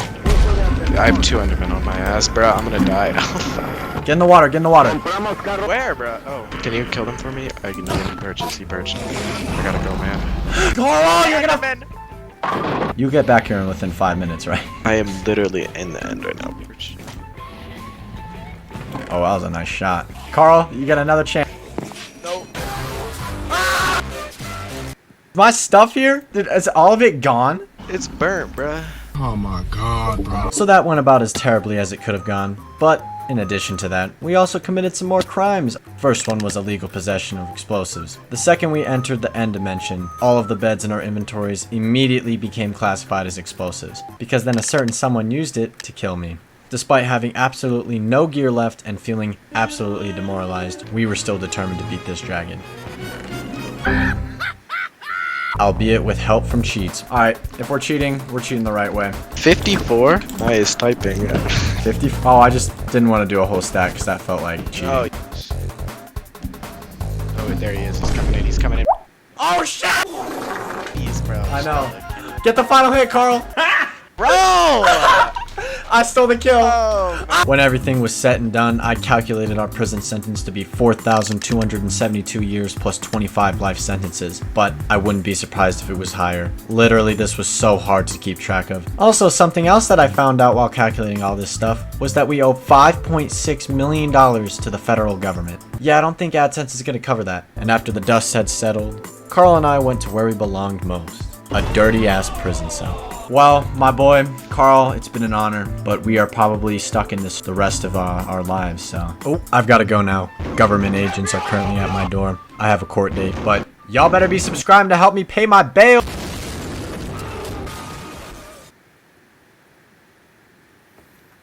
This is a normal Minecraft loading screen, right? Wrong. This is merely just a copy based on your false perception of what reality really is. These images were never really there. You never saw them. You only believe you did because I said so. So how can you trick the minds of those close to you into a... Many people see Minecraft as an innocent...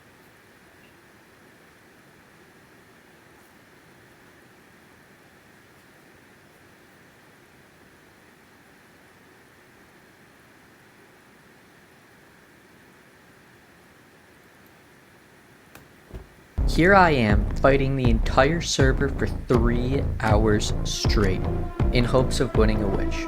But is it even worth it? I betrayed my friends, overcome one-shot weapons, gotten deals from the devil, and sacrificed everything, just for a chance at getting this wish. Well, let's find out by jumping back to where it all started on the first day, before I even knew wishes existed.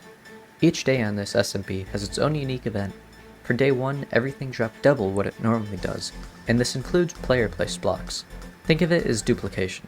Right away, I ran across a river and managed to grab what turned out to be the only naturally generating sugarcane on the server. My plan was to max out diamond tools and armor, and figure out how 139% of viewers aren't subscribed. I found a deep dark and mined the skulk for XP. At one point, I ran out of skulk, so I just started duping it with a silk touch hoe. I was planning on mining for netherite, but Corbo just gave me 10 netherite ingots. That makes things easier. I started construction on a secret base, and at the end of day 1, I had fully maxed netherite armor, weapons, and tools. I also duped a stack of each valuable block, including tons of gold and emerald.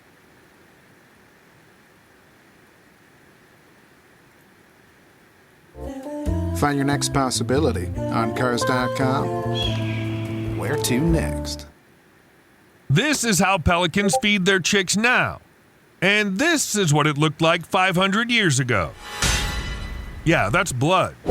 Well, this information comes from a French doctor who lived in the 16th century. Sounds questionable to say the least, But then again, a lot of people didn't believe Darwin in his day, and then it turned out he was right after all. Let's get to the point! So pelicans. It would be odd not to know about these birds that inhabit every continent except Antarctica. It's interesting that in the Middle Ages, people observed something peculiar about their behavior. They noticed that some pelicans had blood on their chests. After some contemplation, people concluded that when food is scarce, pelican parents would use their bills to tear open their own chest, allowing the blood to serve as nourishment for their hungry chicks. Jesus Christ! That doesn't sound like an entirely far-fetched feeding strategy in tough times. It's definitely more credible than an even more extraordinary theory where the chicks would harm their mother, prompting her to peck them to death as retaliation. According to this theory, 3 days after killing the chicks, the mother sprinkles her blood on them, miraculously reviving them. It's fascinating to think that pelicans were regarded as a symbol of self-sacrifice because of this belief. People were so impressed by this selflessness of the parent bird that they began to depict pelicans everywhere. For example, on coats of arms of academic institutions, in old books, in churches and cemeteries. The pelican can even be found on a portrait of Queen Elizabeth I. The bird held great religious significance wherever it appeared. It wasn't until later, when people started examining pelicans through a scientific lens, that they discovered how the feeding process actually happens. Pelicans stuff as much fish as they can in their bills, then press it against their chests and gradually feed it to their chicks. The chicks, in their eagerness to consume as much food as possible, sometimes peck their mother's chest, causing rather uncomfortable but non-lethal wounds. Also, the pouch of the Dalmatian pelican turns red during the breeding season. Also, the tip of the bird's bill is colored red, and pelicans often stand with their head down on their chest. Bottom line, the way pelicans eat looks peculiar. Quite so. But here's the interesting thing. Theoretically, what we know pelicans to be today may be different from pelicans 500 to 600 years ago. Of course, evolution usually takes a very long time. Take snakes, for example. For millions of years, all snakes were more or less the same. Crawling, hunting, eating, whatever they could reach. Eventually, some snakes had a clever idea to switch to an egg-based diet. This would mean less competition for food and zero chance that prey would escape. These cunning snakes are now classified under a distinct genus known as Dasypeltis. Their entire body is literally designed to eat eggs.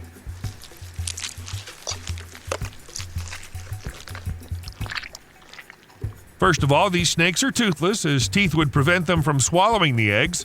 See for yourself. On the left, there's the skeleton of an egg-eating snake, and on the right, there's a snake that eats other foods. The difference is hard to miss. Though toothlessness has its drawbacks, it's unclear how to defend oneself at all when one has gotten rid of weapons throughout evolution. To survive, egg-eating snakes pretend to be other, more dangerous snakes. This is a Dasypeltis atra, and it looks a lot like a black mamba, a snake whose venom everyone probably heard of. But let's get back to eating eggs. The second evolutionary adaptation was a special structure of the body. Snakes swallow the egg whole, and often it's several times larger than their diameter. When the egg is in the throat, snakes contract their muscles and move from side to side. This presses the eggshell against special protrusions on the vertebrae that pierce it. Here are these protrusions. The trachea of snakes are flattened to avoid obstructions while swallowing eggs. This adaptation ensures that snakes can continue to breathe even when their throats are filled with food. Eventually, they push the contents of the egg into their bodies and effortlessly expel the empty shell. And yes, it took snakes several million years to acquire these adaptations. But sometimes the process is accelerated, and we've covered this more than once. We can find more examples of birds feeding their chicks with blood, one of which is the flamingo. Hold on! We're planning to cover that in a separate video. Okie dokie. Speaking of blood, scientists recently asked volunteers to drink it. And no, it didn't look like that. In Zurich, a group of 16 healthy volunteers, mostly medical students, were asked to consume their own blood in quantities of 3 or 10 ounces. Just drink, I like it. Another! Most of the 12 women and 4 men in the study simply drank blood, although some opted for a tube to deliver the blood right into the stomach so they wouldn't have to swallow it and taste it.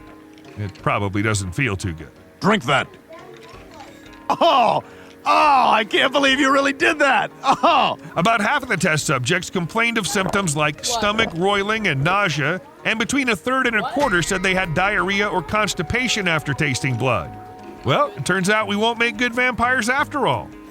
But back to the animals. On May 1st this year, a school of piranhas attacked people in a stream at a Brazilian resort, injuring at least 8 people. Wait a minute, Steve, but piranhas don't eat people. They really don't. This school of piranhas just got too carried away. The thing is, piranhas in South American rivers do a very important job for the environment, cleaning organic material out of the rivers. Their favorite food is sick and dying animals, as well as any waste that ends up in the water. In Taruma Asu, people decided to put this piranha trait to good use. Local restaurants regularly dumped leftover food right into the water. The piranhas got so used to this that they began to associate the beach with food. Yeah, what could possibly go wrong? So this guy waded into the water, probably with a tiny bleeding cut on his leg, or maybe his movement stirred up vibrations that mimicked a distressed fish. One clueless piranha bit into his leg, and from there, well, things escalated quickly. There's a reason piranha dinners are called feeding frenzy. Once the feeding frenzy begins, the piranhas take a big bite and swiftly swim away, making way for their fellow fish and avoiding accidental bites from others. When all the piranhas do this simultaneously, it becomes a chaotic scene, even for the piranhas themselves. These fish just wanted to enjoy their usual lunch, but ended up unintentionally attacking a whole group of people. Good thing there were no casualties. And yes, experts emphasize that this is an isolated case and that the piranhas attacked people not on purpose but by mistake. I also emphasize that was a mistake. This is no reason to develop a new phobia. Piranhas have been around for such a long time that they've developed unique eating habits they still stick to. In fact, piranhas used to swim in rivers during prehistoric times. Oh, this actually means that they may have witnessed something truly incredible. Frogs that dined on dinos. Recently, researchers made the first measurements of bite force in frogs. Initially, the scientists calculated the bite force of small Pac-Man frogs, also known as South American horned frogs, but the study didn't end there. They needed to determine the bite force in their extinct relative, a giant armored amphibian known as the Beelzebufu mpinga, or devil frog, which lived about 65 to 70 million years ago. It turned out that the extinct frog had a vice-like grip even more powerful than modern horned frogs. Combined with its enormous size, well, scientists are still debating on that, the devil frog's biting power could have allowed this animal to hunt even young dinosaurs. So the inconvenience that frogs cause us today is really nothing. Seriously. Let me give you an example. Residents of Tracy, a town in California, frequently encounter an annoying problem: noisy frogs that keep them awake at night. The animals croak very loudly every day from about 10 p.m. to 3 a.m. And you know what? Do not, under any circumstances, tell these people about the frogs from Taiwan. According to a new study, little tree frogs in Taiwan have learned to use human concrete gutters to make their mating cries louder. I mean, even louder than usual, as if simply croaking wasn't good enough for them. They're basically frogs with megaphones now. Bruh. The concrete drains are miniature canyons, and they're very different from the places that frogs normally used to live. And yet, that's where they regularly gather, even though they seemingly have no reason to. Researchers got interested in this, and then someone thought that the croaking of frogs sitting in the gutters sounded a little louder. So the scientists decided to do a study, and then it turned out that the concrete drains actually amplify the volume. Tree frogs can survive away from water, so they're unlikely to be drawn to sewers because of the humid environment. They also don't nest or forage there. But here's an interesting thing. This frog species has a unique mating system where males gather in groups, croaking to attract females, who then choose their perfect mate on the spot. And if you happen to croak in a place with a good echo, you can call females from even farther away. We're not exactly sure how effective this strategy is, but one thing's clear. Living near these frog-filled drains is quite a challenge. Actually, most frogs eat insects, but one species living in Brazil has its own way of feeding. The frog dives headfirst into a flower bulb to slurp up its sweet nectar. And then when it gets out and leaps to the next flower, it carries the pollen with it. The flowers themselves remain intact. It's long been known that not only bees but other species, including bats and birds, can be pollinators. However, scientists were surprised to see that the Isaacson's Brazilian tree frog also does that. They believe this is the first time an amphibian has actually pollinated flowering plants. At least the first time in the history of observations.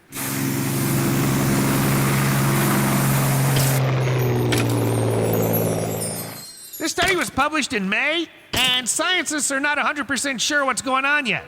We need more data. But it's obvious that these tree frogs are going above and beyond their daily schedule. At least they do things that aren't unnatural. But a couple of years ago, researchers noticed that something strange was happening to one of the loons nesting near the Quabbin Reservoir. The bird had been sitting in the nest for a full 43 days. Concerned there might be something wrong with the eggs, the researchers decided to take a look at them. But instead of eggs, they were surprised to find rocks. They were brownish, roughly similar to each other in size and shape, but smaller than the average common loon egg. The stones were warm after a month of incubation, and people decided that the fake eggs had gotten into the nest by accident, and the loon, since it was young, might have been engaged in mock nesting. Why? Well, maybe it wanted to understand what it's like to be a parent. It's a good thing it didn't get carried away. In July 2019, a bald eagle carcass and a dead loon chick were found at Highland Lake in Bridgeton. Killing a bald eagle is considered a criminal offense. So the expert brought the dead bird to a nearby vet hospital. An investigation was in order. The most obvious explanation of what happened was that the eagle was killed by a bullet. But it wasn't that simple. It later turned out that the bald eagle had made a fatal mistake. It decided that a tiny, defenseless loon chick would be easy prey. After the eagle wrapped its talons around the chick, another loon, probably the chick's parent, stabbed it in the heart with its dagger-like bill, and that was it. The eagle died instantly. This is the only documented case of a loon, a peaceful water bird, killing a predator. The loon's sharp bill is an actually excellent weapon. Loons usually fight each other, pointing their bills at each other's chests. These fights are so common that many adult birds have several healed puncture wounds on their chests. In our case, the eagle was unfortunate. Alas, the chick didn't survive the attack. This case is the first, but most likely not the last. In the last decade, the population of bald eagles has recovered and the birds have started to hunt loons more often. Meanwhile, in the Netherlands, the police have purchased eagles to fight, no, not loons, drones. So far, it's at the testing stage, but they've already been successful, and the young eagles are supposed to be trained so that the birds can quickly eliminate threats in the sky. By the way, eagles not only down drones, but also land nearby, guarding them until the dangerous device is taken away by police officers. Sea otter steals boards from surfers. I need your clothes, your boots, and your motorcycle. When you live in warm California, you somehow don't expect that one day your surfboard might be taken away by a sea otter. But that's exactly what happened. An aggressive sea otter gets out of the water onto the boards, and surfers can't do anything about it. Okay, it certainly looks funny, but the United States Fish and Wildlife Service says the otter is a threat to public safety. They've even had to put up warning signs. Pizza cooked on a volcano. If you visit Guatemala one day, we have an awesome suggestion for you. Try pizza cooked on a volcano. Anyone can do it. You need to contact Pizza Pacaya and go to the national park where the volcano is located. By the way, the last time this volcano erupted was in 2021, so you'll have to go with a guide. Once on the spot, they'll make you a pizza. I think it looks delicious. And it's probably going to be a lot more expensive than a regular pizza. False alarm. A guy from Canby Island, UK, dialed the police and claimed that someone in his neighbor's house was yelling for assistance. Naturally, the dispatcher sent 3 patrol cars immediately, but it wasn't until the officers arrived that they realized it wasn't a man screaming. The man living in that house had been breeding parrots for a whopping 21 years, and he's got such a diverse collection of birds that you can't catch a moment of silence in there. As it turns out, the call to the police was likely caused by a 3-year-old parrot named Freddie, who happened to be particularly agitated that day. Go, go, go. Police! Hi. Freddy's fine, in case you're wondering. He's just very vocal. Snake started the fire. In the state of Georgia, a gigantic snake made its way inside a house, resulting in an accidental fire. If you happen to have a fear of both snakes and fires, this story is a terrifying combination. The fire department received a report about a house fire and swiftly responded to the call. The firefighters quickly extinguished the flames and proceeded to investigate the cause of the fire. They concluded that the house had caught fire due to a short circuit, but the surprising twist was discovering a snake that had apparently triggered it. The sneaky serpent had slithered under the floor through a hole beneath the stove and brushed against the wires. The question is whether it did that on purpose. See you later.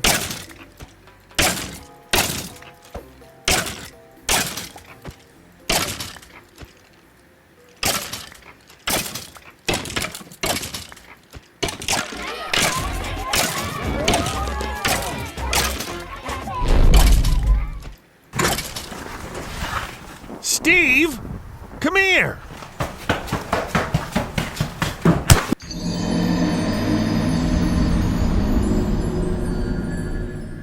Hey guys, this is Steve. And this is me, the narrator. The cat's not with us now because, you see, it's cold here and she's not a palace cat after all. Well, Steve got an hour of the best.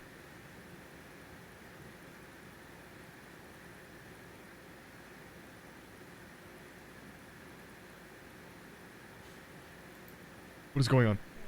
A cowgirl? Oh god. What is going on? Today, I face every Minecrafter's hardest challenge.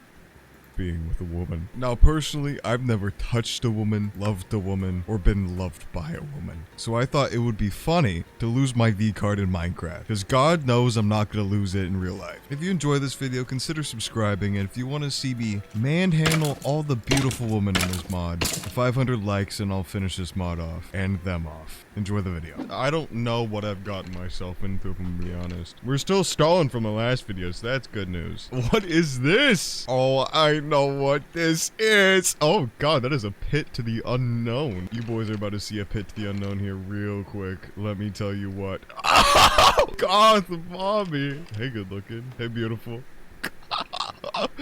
Oh, I'm so hard right now. This video is so getting demonetized. Oh my god, there's another one. Can we do something? Can we canoodle? Is that an option? You're beautiful, but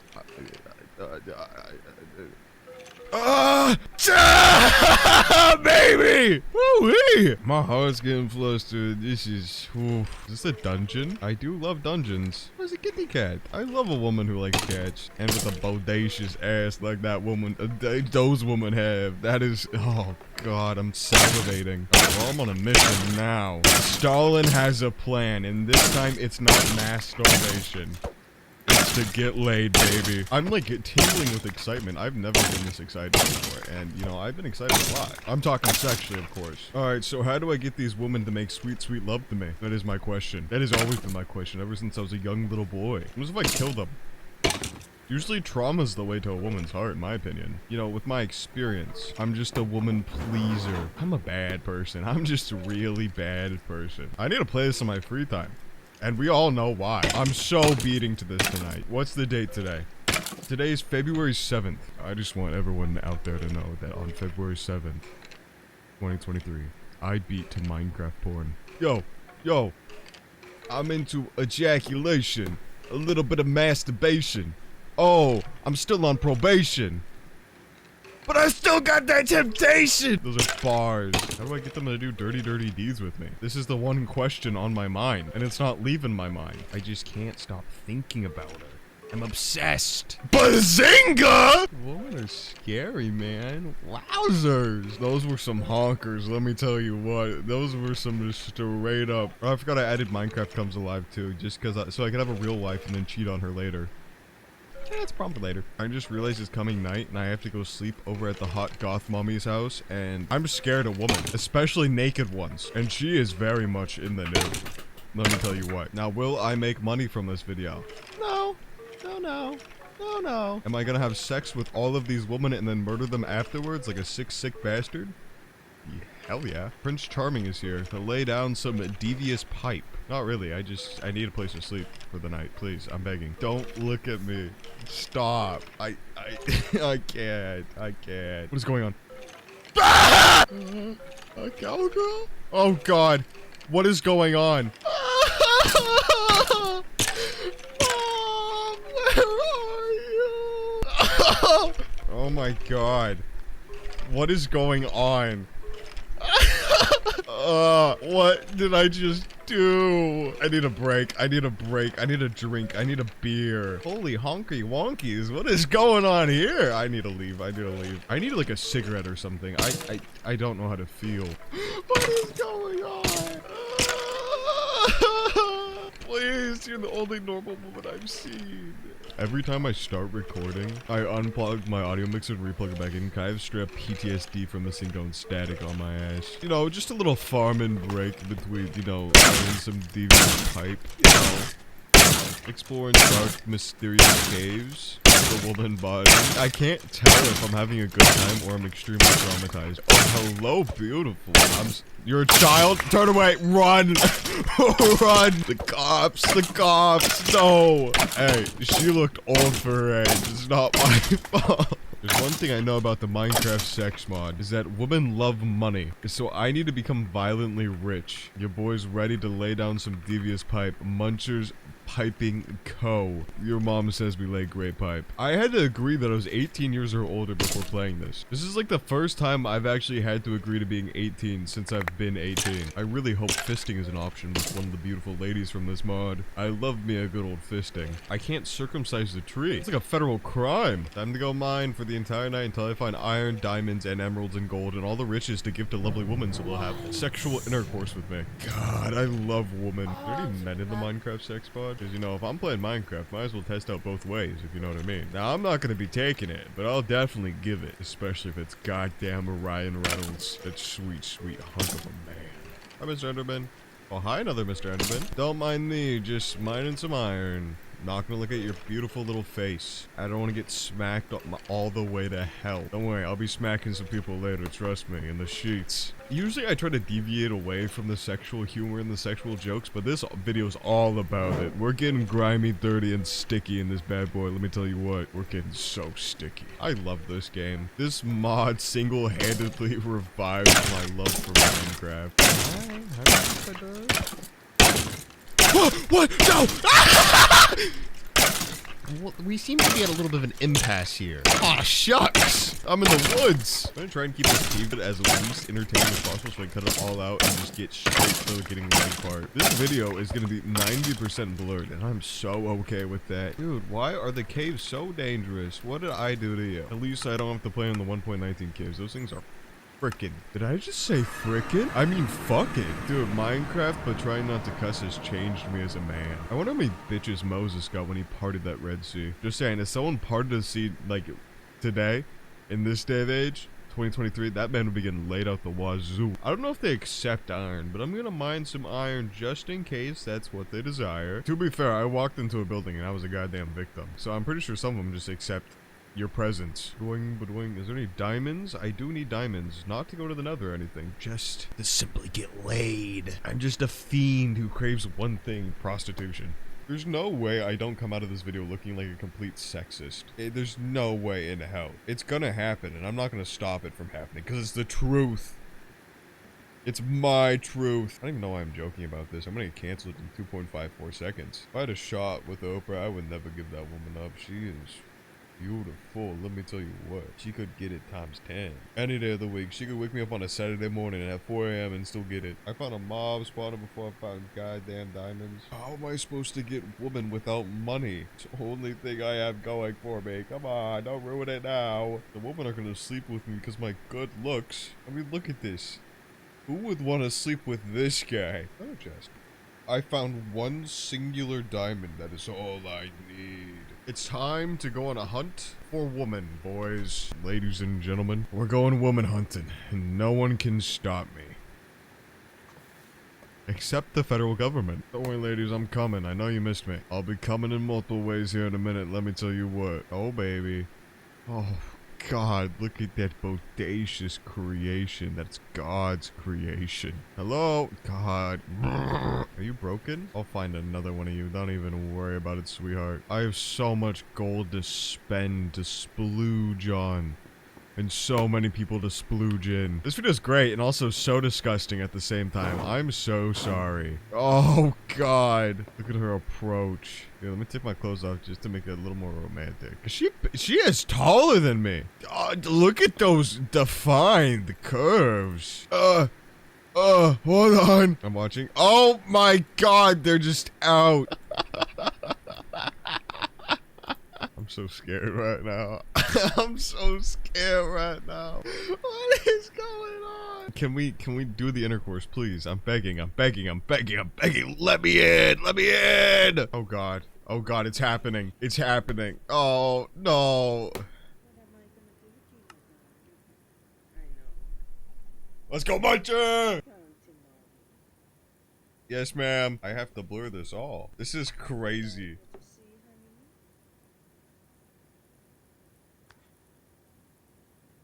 It is so visual and graphic. This is great. You know, I'm just gonna enjoy the moment for a little bit longer. I'm really enjoying this as a man right now. I'm scared for my life. I want to be done with this mod now. A beautiful Minecraft world. The post-nut clarity is set in. You must pay for your sins! I had sex with this meat. Hell yeah, I did. Count what you have now. Don't count what you don't have.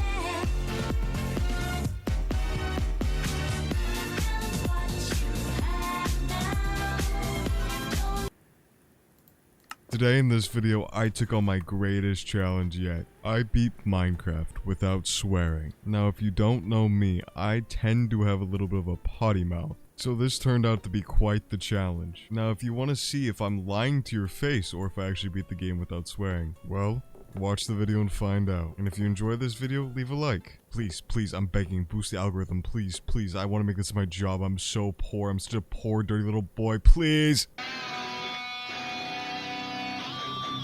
Where the frick am I? Not frickin' cool, dude. Not cool. Ooh, bamboo. Oh, fuck. God damn it. Fuck my life. You know, I caught myself in the beginning there, but I didn't make it very far. This is a load of bullshit. If I spawn in the middle of the ocean, I might cry. I might take out my sexual frustration on something. And I just want to make it very clear. Saying sexual is not a cuss word. It's a chicken! God, get your sexy little behind over here. Yeah, you like that? Nice save. I know.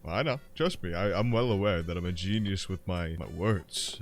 My beautiful words. This is so hard, dude. This is so much harder than you think it is for me. I swear like a sailor. It's not an easy task for little old me. You know what is an easy task for little old me? Genocide. Yup. You heard it right. Is that a Timex? No. That's the median nerve that I'm compressing. That's a 2. That's a 3. You don't want me to go to 4. The Equalizer 3, Peter, September 1st. Genocide. I'm a violent, sick individual. I just need to be spanked. Please, spank me. Spank me! I shouldn't be screaming this with my window open. I should not be screaming to spank me with my window open. My neighbors are gonna think I have some foul kinks, and I do. And I do, alright. Yeah, I do. I know what you're thinking of. And if you're thinking of it, it's on the list. Oh, the list is quite extensive, let me tell you why. Well, this is good. I'm sorry, you guys are so beautiful and seductive in your own little fluffy way, but unfortunately this game requires me to kill you. God, I love murder. I just love every second. I love having my axe slip into their flesh. That's also gonna get me demonetized. I just need to be a good little boy. Hey guys, welcome to Minecraft. These pigs aren't dying. They're going to a better place. How? I don't know how I feel about this. It's so mushy and gushy in here. Like I can feel the mud between my toes. Ew. That's poop water. That is a straight up sewage system in that thing. You don't realize how normalized cussing is in my everyday vocabulary. This is hard. I want to consume his soul. Give me your flesh. Like, look at my innocent victims. They don't even know it's coming. They're all happy. They're living their life. And then, boom. Yeah, I know. The first 30 minutes of this video is going to be straight murder. And I don't have an issue with that at all. Domestic violence is the way, kids. I'm a YouTuber, right? Like, weirdly enough, I do have influence over people. I shouldn't be promoting that. Hi, Mr. Sheep.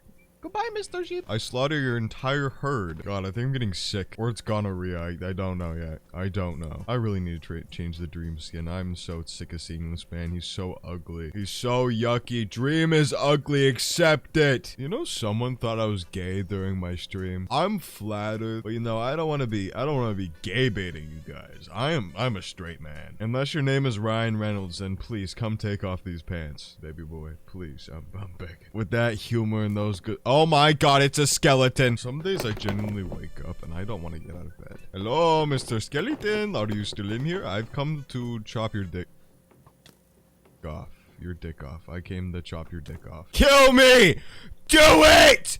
End it! Hurry, please. Thank you. God. This video is gonna make it nowhere. I'm not making progress this video. I take 1 step forward and then 2 steps backwards. I'm gonna put a bullet in the back of my skull at the end of this video. Well, this is an interesting spawn. These trees look quite phallic, you could say. Now, I'm not gonna say what they actually look like, because then I'll have to restart again. Whee!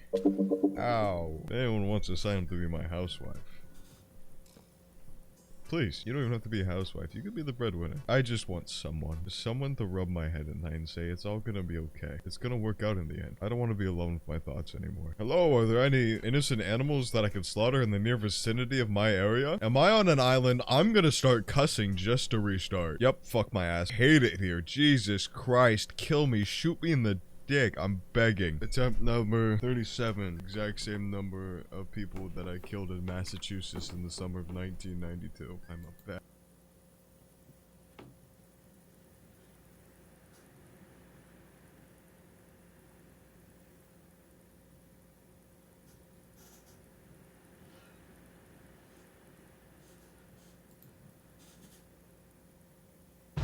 For me, being born without legs, technology has played a huge role in my life. I have running legs that come all the way from Japan, and I get them fabricated in Seattle. And if I didn't connect with these individuals, I wouldn't be standing here today. In this video, I'm gonna be destroying Minecraft with ungodly huge numbers, such as increasing the game speed by like 1 billion times, or disenchanting this monstrosity. So first of all, let me show you guys what I've done. So let me go ahead and get a grass block, and if I get a grass block from the inventory, it becomes 2 billion. Like, it's lagging. Even like looking at this thing lags my game. I don't know why. Oh no. No, this item is cursed. Let me drop it and see what happens.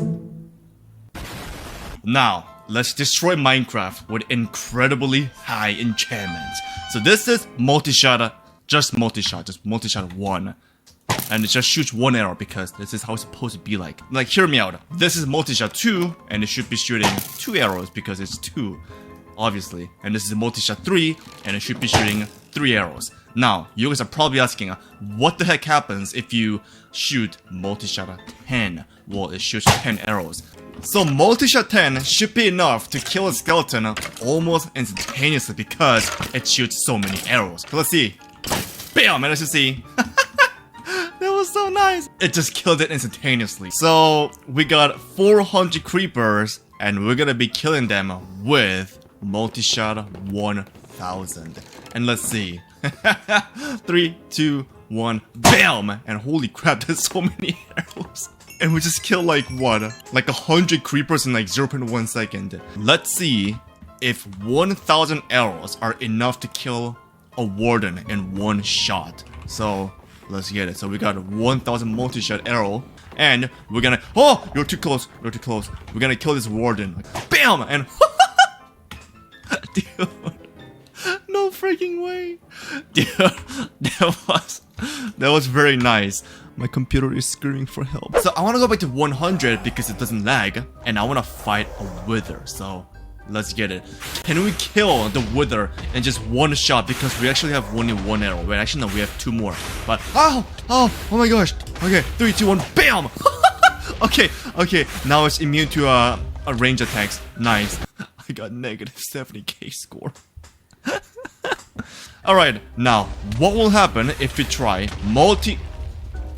Let me shoot my thing. So I wanna try. Whoa. So there was multi-shot 1 billion, and as soon as I loaded it, my game is like,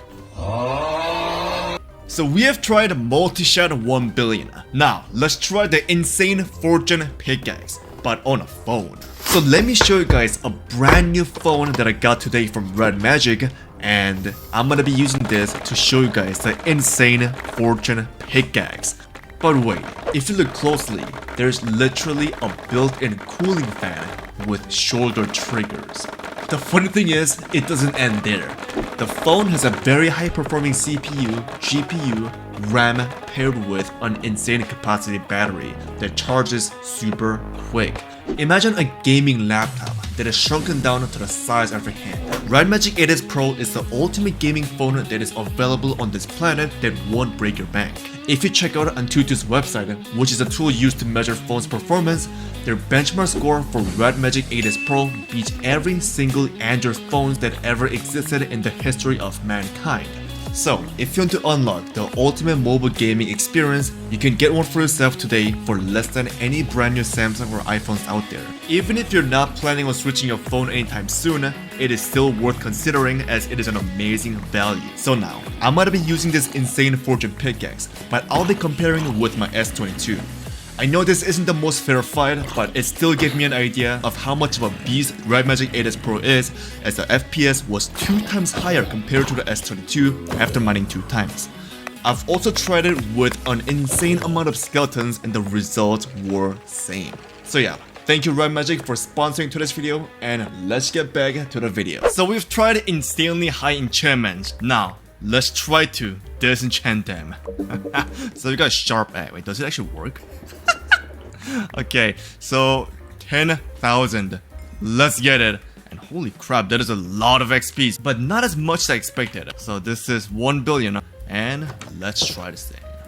Bam! And how is my game still alive? This is so illegal. So this time we're gonna be destroying Minecraft with friction. So this is friction 0.6, which is normal for every Minecraft block. Like it works perfectly fine, it's like a normal Minecraft block. And this one is friction 0.98, which is the same as ice blocks, I believe. And as you see, it is sort of slippery. Now this one is 1, and it's exactly the same as that. Alright, now let's try friction 2.0 and see what happens. What the heck was that? Let's try it once more, but with more blocks, and I think the results may be interesting. Let's just do 1 block. Holy crap. And okay, now let's try this one. 100 and see what happens.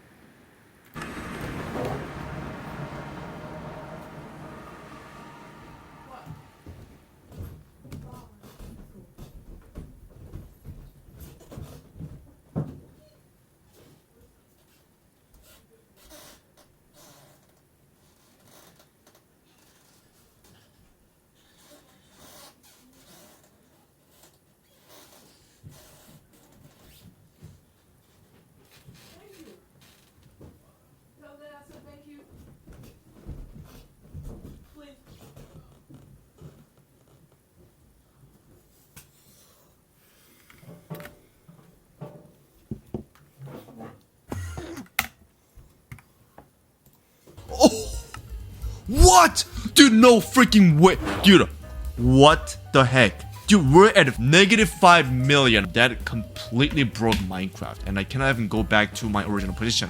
Now, just out of curiosity, let's see what happens if I try this one. I think my Minecraft may just crash because I may go over the 2 billion limit. 3, 2, 1, bam. Okay, so I'm just not even moving anymore. That's how it is, right? Minecraft's like, bro, that's too much. Does Minecraft function perfectly fine? Wait, it does! Minecraft's like, bro, like this is... No. No. I did it again and I think it worked now. Oh no. Oh no. No! So that was with positive friction. So let's go ahead and try the negative friction. So this is friction level 0, like friction 0, and see what happens. So as you see, as soon as I step on this thing, I cannot move whatsoever. Wait, I cannot even jump. Wow. Let's go to creative mode and then destroy this thing. And even if I destroy this thing, I cannot move. Let's do a /kill and see if it'll fix it. Holy crap, that was extremely fast. Huh? How did my Minecraft crash? Alright, now this is friction -1, and I think something really weird might happen. So let's try to move forward, and I cannot move forward. If I try to move forward, I just go backwards. If I try to go backwards, I just go forward, but extremely slowly. Wait, oh, whoa. Whoa. Whoa. Okay, that was really weird. So I'm gonna try to go here, and then as soon as I touch the block, I just vibrate. Like this. Whoa. Yo, it is impossible to get out of this block, bro. Whoa. As you see, once I am on top of the friction -1 block, it is impossible for me to... It was possible for me to get out. Whoa. Alright, this is friction -1000. I don't know why I did 1000 and did 100 over there, but this is 1000 now, so deal with it. Bam. What the heck? My game just crashed. So I'm back at it again, and this time let's try negative... Honestly, I'm not even gonna try this one. Whoa! All I did was throw an item in there and it just crashed my game. So you know how you cannot put sugar boxes inside of another sugar box? Well, that is not the case anymore because I've changed the code so that I can put sugar boxes inside of sugar boxes. It's getting so laggy. No! I'm genuinely scared. If I hold it, it's like, bro, please don't hold this thing. Wait, it's lagging so much. Okay, let's try to put it on top of this cactus if I can. Okay, bam, and then throw it. Oh, it landed.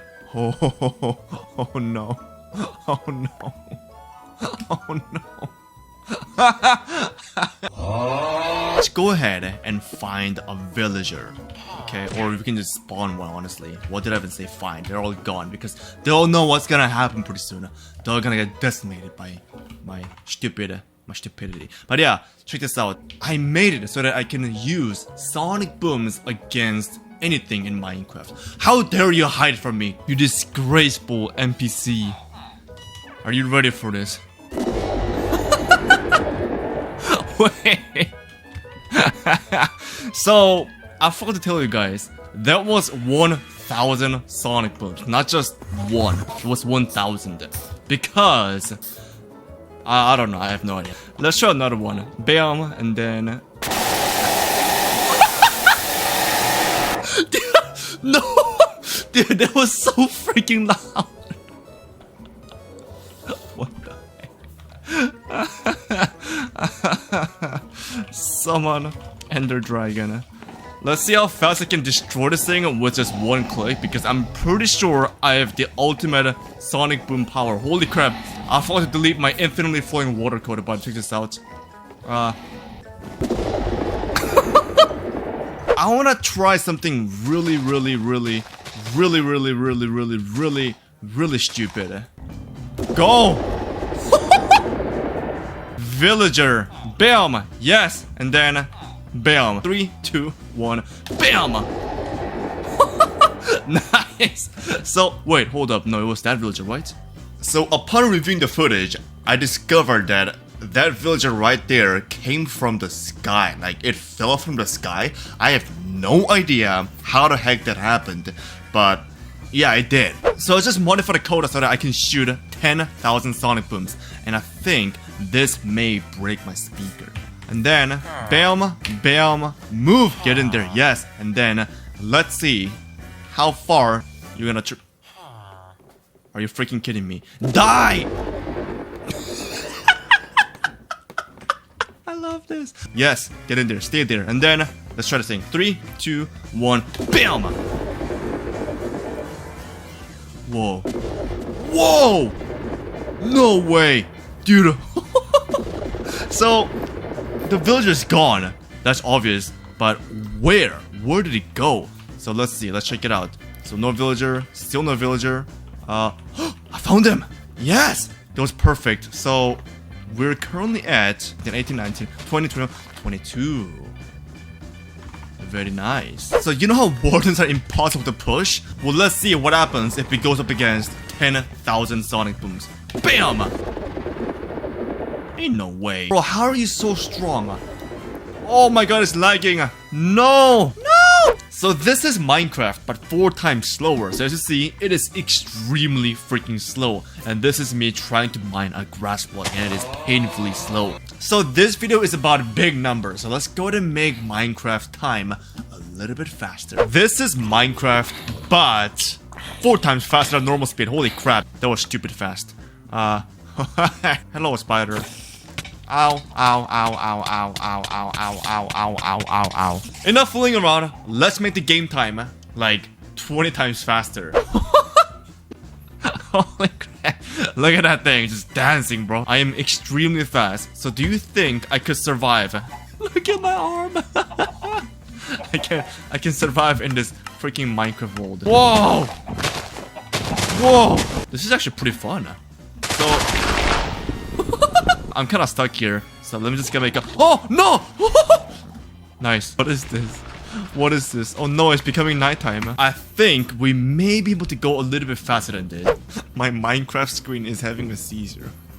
I don't know what's happening. Okay, so we're in a Minecraft world and creative. Oh, there's no. I cannot switch it. Ah! Oh my gosh, it is extremely laggy. And if I go, I cannot stop. I just cannot stop. I don't know what the heck is going on. I cannot even respawn. It's gone. Oh, look at the moon just. And there's the sun. This is probably something you have never seen before. Oh my gosh, bro. So this totem right here is infinite. Let me prove it to you guys real quick. So I'm gonna fall from 100-meter distance. And as you see, I did not die because I wasn't creating one. I'm a dingus. Yeah! It didn't consume it because it's infinite. So, let me go ahead and die. Okay, and oh no, dude! Holy crap, dude! Oh my god, dude! Oh my gosh. So as you see, I'm currently dying 20 times per second, but this is not enough. I'm gonna be cranking up this number way higher than you can ever imagine, and let me show the insanity to you guys. This is gonna be extremely insane. So like as you see, I am back to being extremely fast, and I'm gonna change to survival mode. My game is lagging already. Alright, this time I made freezing extremely fast. So this cannot be done by using random tick speed. So check this out. It is almost instantaneous. So let's see if the infinitely flowing water can escape this cold region where it freezes almost instantaneously. Touchdown! Okay, so as you see, it is starting to freeze and it is really slowing down, but oh, it's not enough. It's not enough. Wait, is it enough? No, it's not actually. So let's see what happens if I try the exact same thing, but with a faster freeze rate. Set block, bam, bam, bam, water. There is no way this will not work because this is extremely cold. It's like negative 2,000 degrees. This should be good. Yes. Yes. Freeze it. Freeze it. Why you no freeze? What is this thing? It's kind of cute. Yes, I think it worked. It sort of kind of maybe worked. I mean, did it actually work? Whoa. So as you see, the extreme cold was able to kind of stop the water. It's not really stopping it. It's actually gonna overflow pretty soon. No, it overflowed. I hate my life. Let's just say that never happened. So it looks like a water volcano. So that's what happens if water freezes 10 times faster than normal. So lastly, if you want to get called a hacker by people with boring phones, go ahead and check out Red Magic Edis Pro. Thanks for watching. I'm gonna try to hit the pig by aiming down below. Let's go. Can I do it? Can I? Is it possible? Yo, how did I do that? I'm that good. I'm really that good. So I wanna try this one. So as you see, this arrow should also be able to. It doesn't activate. No. It should work. This should really work. Yes. Okay. Oh my god, this is so nice. I made this cool contraption that makes the arrows bounce around the world. So let me show it to you guys.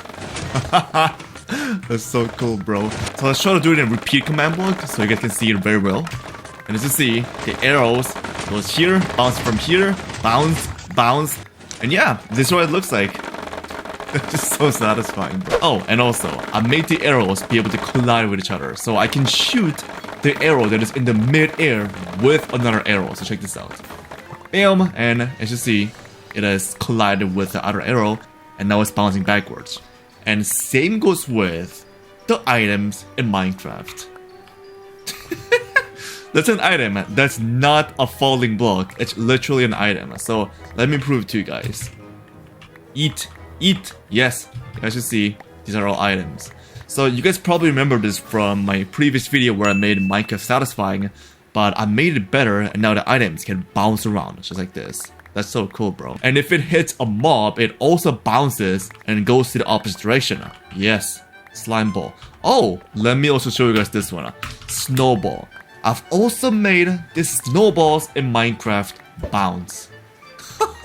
Yo, let's go. This is what it's supposed to be like, honestly. This is way better. And same goes with ender pearls. So ender pearls, they don't really work that well. But I think the blocks bouncing is probably the coolest, honestly. Like, yeah. What? I just killed it. That's so cool. I can kill this item with the trident. Bim, bim, bim, bim, bim, bim, bim, bim, bim, bim, bim, bim, bim, bim, bim, bim, bim. Dude, let's summon like a lot of items and see what happens. So like, wait, I have the best idea ever. So I wanna make like this little room and then I wanna fill it with items and see what happens if there's too many bouncy items in this small tiny area. Bam! Dude, oh no! Oh, dude, what? Okay, we're gonna try this again, but with more items. Oh no! How is this possible? Does he get it? Oh no! It's like seeping out. That's so freaking cool. Woo! Wait, does this work with fishing rods too? Maybe. I don't know. It does. Sort of, kind of, maybe. Not really. Yeah. So with this amazing feature, I can also, holy crap, look at that, like, dead items. So with this amazing feature, I can also try this one. This is gonna be pretty fun. So as you see, this is a glowstone box. Here we go. And then I'm gonna stand right here in the same exact box. Wait, why is the arrow not even bouncing? Come on, yes. Yes, 2 shots. Ow. 1 shot for me, 2 shots for me. This is gonna be really stupid. Oh yes, he died, but what the heck is that? So I wanna try something even more extreme with this because I have a really amazing idea. Okay, so this should be way better or extremely laggy. I don't know. Yes, this is way freaking better. Okay. Thankfully, it's not laggy, but oh my god, this is so satisfying. Yes! So this is only gonna consume 1 arrow. I don't know why, but let's do a chicken. I wanna cook chicken so I can regenerate health. Eat! Okay, that's good enough, honestly. Let's go. Bam! Oh my god, there's so many arrows, but none of the arrows are hitting me or the zombie. What? How is this possible? Where did my bow go? Did it just disintegrate? No way. I think it's shooting so many arrows at the same time, it's just disintegrated. Okay, 3, 2, 1. Bam! Oh my god. Okay, we have no idea which one died first, but one thing for sure, that was pretty freaking epic. What? They're escaping the box. I don't know how that's possible, but that is so freaking cool. So we've shot at flat surfaces, and this is how it went.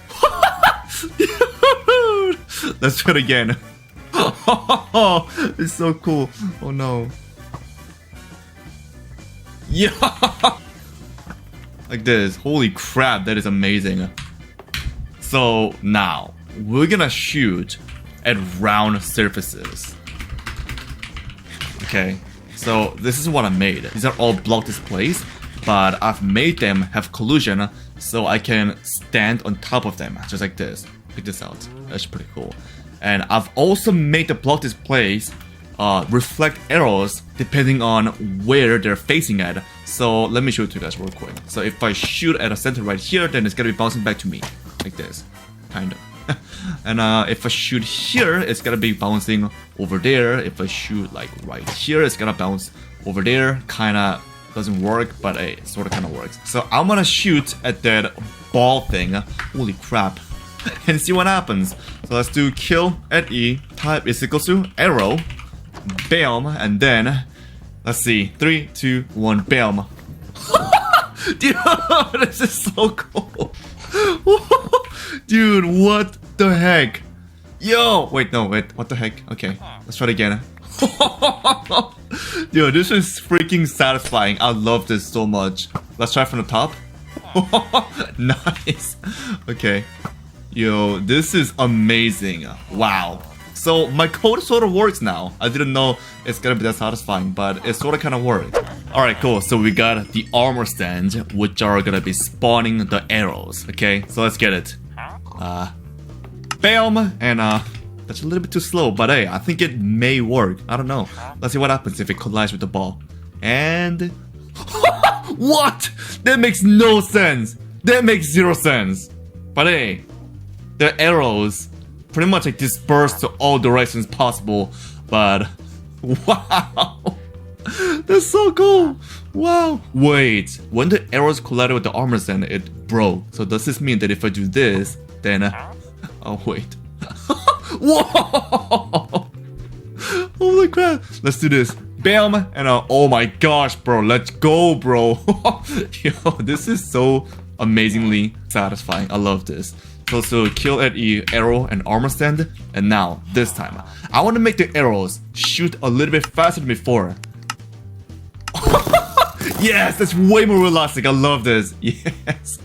Alright, so now, lastly, I want to see what happens if I shoot all these arrows at bells. Because whenever you hit a bell with an arrow, the bell rings. Nice! So we got 22,000 blocks, bell blocks in Minecraft. What are those? Wait, I thought they were like villagers bouncing up and down. What? I got scammed. I got freaking scammed. Why is it not making any sound? Alright, let's see how this freaking sounds like. Let's go. No, I couldn't hear anything. No. Let's try it once again. This time. Nice. So as you see, it's extremely loud, but I have a different idea in mind. There's so many bells. Okay, let's go. Oh my god. Multiple arrows, let's go. Ow. I love this. I freaking love this. Yeah, so this is what like 1,000 bells ring at the same time sounds like. It's really nice. So lastly, this is a video about me modifying the fire's codes a little bit too much.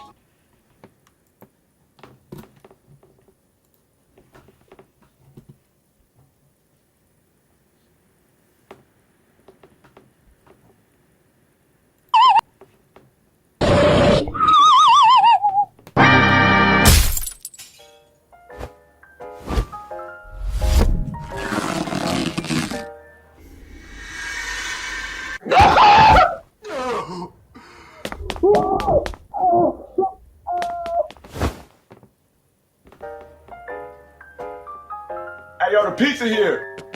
Oh! Ah! My ears burn.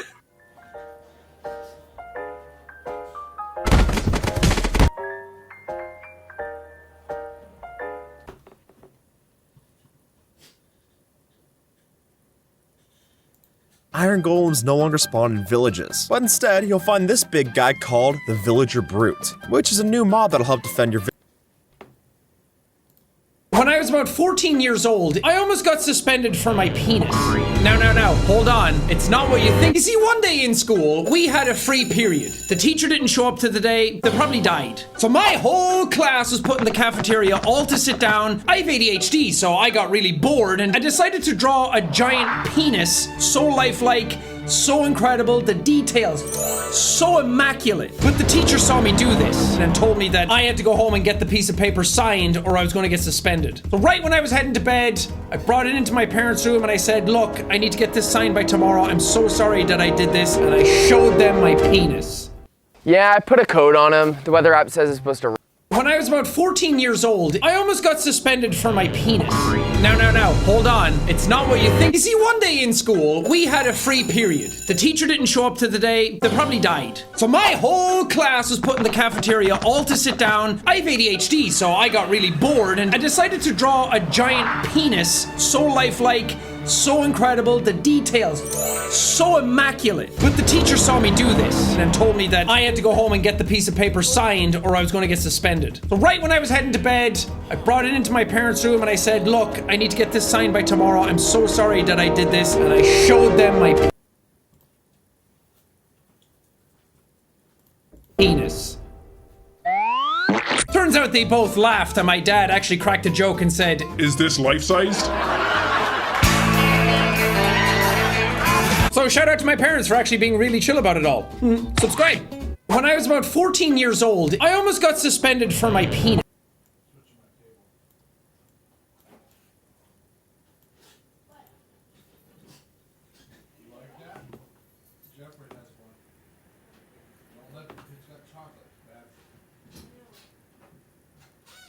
No, Bruno.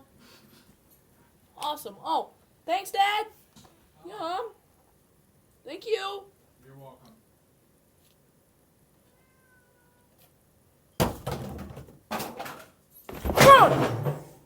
No. Not touching that.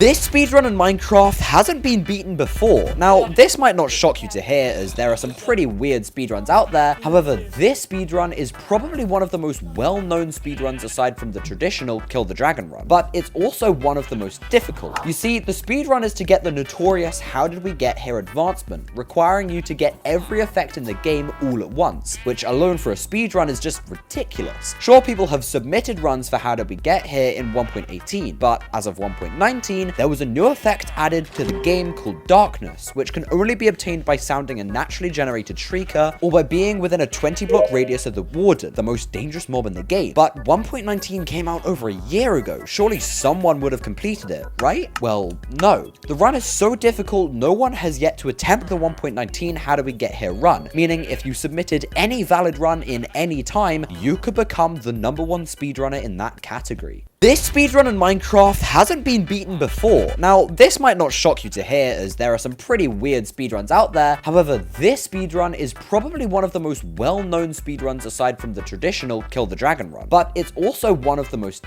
Would you classify SCP-173 as an object or a living entity? I mean, it's a statue, but it definitely has fifis. SCP shower thoughts. If you ever really wanted to make SCP-079 suffer, you could just download him onto the Mallow operating system and watch him get tormented for eternity. Does Dr. Wondertainment ever make normal stuff, or is it all just freakishly weird stuff? If you really think about it, which I suggest you don't, SCP-106 would be considered the most toxic person in the universe. Also, if he was stuck in SCP-3008 and brought a few employees to his pocket dimension, would they be confused or just assumed they fell into the IKEA break room or something? And this commenter wants to know, what if you tried crawling into SCP-261? After you subscribe, tell me, would you classify SCP-1... It's Christmas time, right?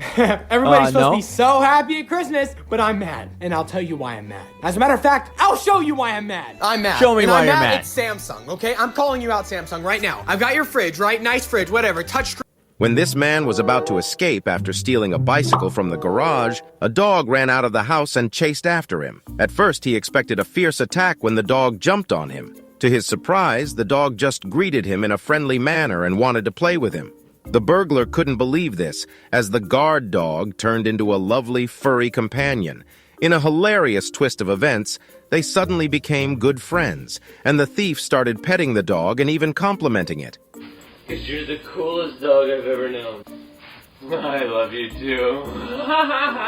Then, the dog completely trusted the thief, allowing him to rub its belly and demanding his attention as if they were old friends.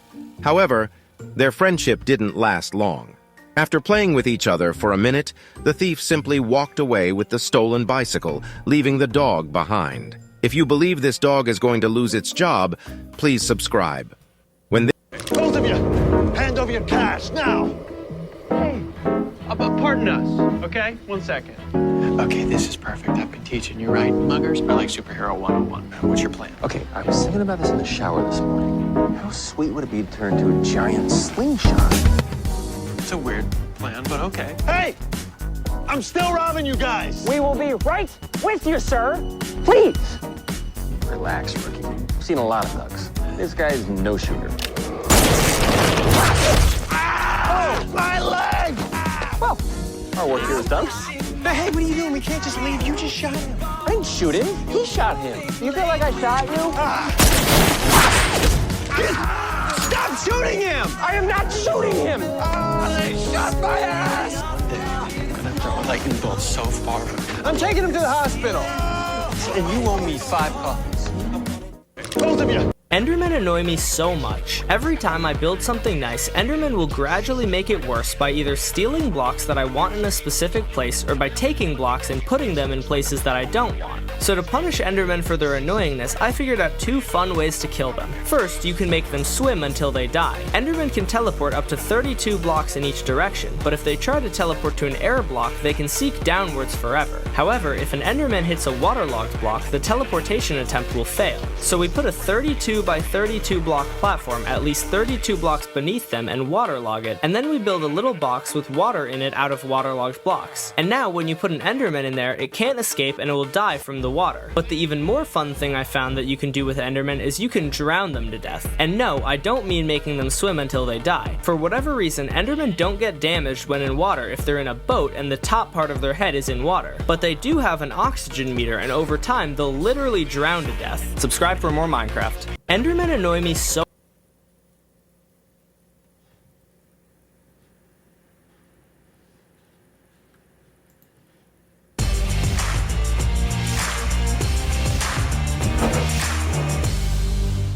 Welcome to my basement, an endless dungeon with no end in sight. I have been stuck in this place for over a week now, and the only thing that stands out is this end portal that rarely generates all over. I have decided that today I will try and gather all the eyes to fill it in and check out what's on the other side. What is that, Dev? What is that? Oh, I made this alright. Oh my god, that's crazy. I love the diamond pyramid as well. Do you, Kier? Please don't hit me. I'm at 2 hearts. Now he's going, Dev. I'm in a different room. Wait, why did you respawn there? Okay, you literally tempted me there. You tempted I'm 2 floors away from you guys. Sorry, I'm critting him. I'm critting him. You got an axe. Oh, you're gonna get. Bro, I can't even get to you. Let's go. I'm dead here. This is all your fault. Yeah, good for you, you idiot. I'm love- literally in a different room, bro. Why am I actually running towards you? This is so stupid. Hey, man. Shut up, Dev. I don't like you. That was nice of you. You were at 2 hearts. So anyway, should I get sausage or bacon? What's your size preference? Whoa. I'm talking about a sandwich. What are you talking about? I love sandwiches, yeah. I don't know what happened to Kier. I'm ordering a sandwich. Yeah, Not Kier everything fell has off. to be sus. What? Oh my god, I'm getting stacked. Booster, you're gonna die. What? I'm getting such good stuff. I'm not. Oh, there's a stronghold room over here. Go to the end. Go to the end. Oh my Okay, god. yeah, let me just get the eyes real quick. Yeah, Oh, yeah. Forgot about those, you know? Yeah. Shut up, Booster. Yo, Kier, do you like my skin today? I'm a door, just how you like it. What do you mean, just how I like it? You What is love that supposed to doors. mean? Okay. Is that supposed to be a diss? Do you want to open my door? Yeah. Okay. I'm in a fully bedrock room, Dev. I love bedrock. Oh, bro, Booster's gonna know like all the ins and outs of this. I swear. No, I Pretty much. won't. He's not gonna tell us anything. I just heard somebody open the door. Repeatedly. Why is somebody mining towards me? I'm not. Kier, Dev, stop mining towards me, please. I don't like you, so I Okay. have mine near you. I got a bed, Dev. Let's go. Oh, spawning mice. Oh, I'm here. I'm here. Why didn't you tell me you were fighting? Because he just came out of nowhere. Oh, okay. I got armor though. I just found armor. He's got full armor. What's up, Booster? Oh yeah. Oh yeah. Do you have any redstone, Dev? I have TNT. No, I don't. Oh, okay. We need to get some redstone. He ate some kind of golden apple. I'm coming. I don't know if that was a god apple or not. I think that was a god apple. I'm dead. I'm dead. I'm dead. Bro. Ooh. I'm escaping. How are you still alive? Jesus Christ, please. I just ran. Oh, Dev's actually out of here. Thank you, Dev. I mean, I was so gonna get you. Guys, I'm ordering my sandwich. Oh, that's why Kira's quiet. I thought he actually got sad that he died. What? Why would I get sad? Now I have a power 4 bow. Nah, you're very sensitive. Get a bow? Wait, why are there beds here? That makes it easier.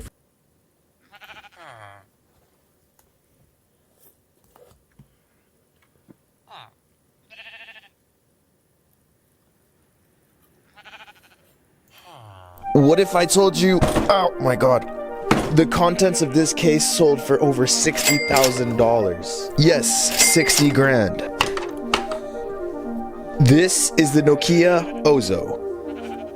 It literally looks like it was designed by aliens. Designed by Nokia, made in Finland. Shout out Finland. The battery and storage are both in this compartment and they're sold separately for, wait for it, $5,000. That's a real Apple move, Nokia. This was Nokia's first big take at dominating the 360 camera market. This weird looking contraption is made of aluminum alloy and contains 8 lenses and microphones. $60,000, only big companies could afford to purchase such a unique looking thing. Disney was actually well known for using this exact 360 camera. They used it to quote-unquote bring their movies to life. Nokia later lowered the price to $45,000 and eventually completely discontinued this beautiful alien thing. What if I told you, oh my god, the contents of this case. These guys robbed the wrong McDonald's. In 2016, 2 dudes from France walked into a McDonald's holding a shotgun and fired at the ceiling, yelling for everyone to get onto the floor. They demanded that the cashier give them all the money or they would actually start shooting people. And when the cashier quickly handed them around 2,000 euros, the robbers then fled from the scene. But little did they know, they weren't out of the clear just yet. Turns out inside McDonald's at the time were 11 off-duty members of the French GIGN. Now the GIGN is one of the most experienced and respected counterterrorism units in the entire world. As one Reddit user put it, it's not like these robbers ran into an off-duty SWAT team, they ran into the team that SWAT teams call when they can't handle a situation. As such, although these soldiers chose to stay quiet while the robbers were inside the McDonald's to avoid any civilians getting injured, the moment the robbers left, they began chasing. They quickly caught one of the guys after he If SCP-106 can only teleport through solid matter, is he useless in the ocean? SCP shower thoughts. Does SCP-049, the Plague Doctor, have actual medical knowledge? Like, if you go up to him with a cold and he deems that you don't have the pestilence, will he try to help you get over your sickness? Or would it all just be old-timey doctor solutions like leechings or eating weird plants? If you're consistently giving someone water from SCP-006, the Fountain of Youth, and they start writing in SCP-012, would they basically just write forever? Or would they run out of blood and not be able to do anything, but they'd still be alive? If someone possesses SCP-035 and looks at Shy Guy, would Shy Guy also try to destroy the mask of 035 or only destroy the possessed body and not even care about the mask? I mean, the mask is sentient after all. If SCP-106 can only teleport through solid matter, is he useless in the ocean? One day, God sends a message on everyone's phones, revealing the exact time of their death. People are still unsure whether these messages are legitimate or not, but they don't have much time to question it as many have already passed away at their predicted time. A woman has received the message, and she knows that her time is near. She quickly starts moving away from anything that could harm her in her apartment, but unfortunately, she passes away when a cupboard falls on top of her. There is a janitorial technician who has become a household name because he has been predicted to live the longest. He still has 102 years left to live. A young man starts to deliberately perform dangerous stunts, such as jumping out of a window, since he knows that he won't die. A nurse becomes upset because the elderly patient she is looking after will live longer than she will. Many people have stopped coming to work, and wars have been left unattended. A mother contemplates ending the life of her son, who has a lower IQ than her, because she fears that she won't be able to take care of him once she's gone. However, the boy survives since his predicted time of death has not yet arrived, because one day God sends a message on everyone's phones, revealing the exact time of their death. People are still unsure. Watch this kid throw a shoe at a biker. Those kids almost ran into the street.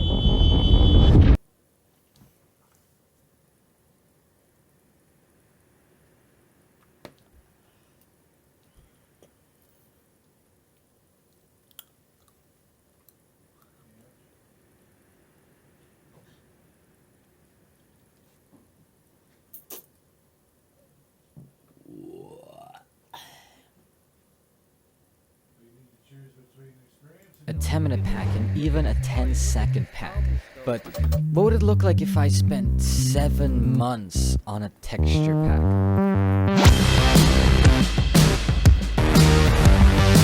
It's pain. It's a lot of pain. Okay, so it's 1 a.m. on a Thursday, and I'm currently reading through a marketplace pack contract. You know, a typical Thursday. Now, as it says here, this contract would allow me to release a marketplace pack.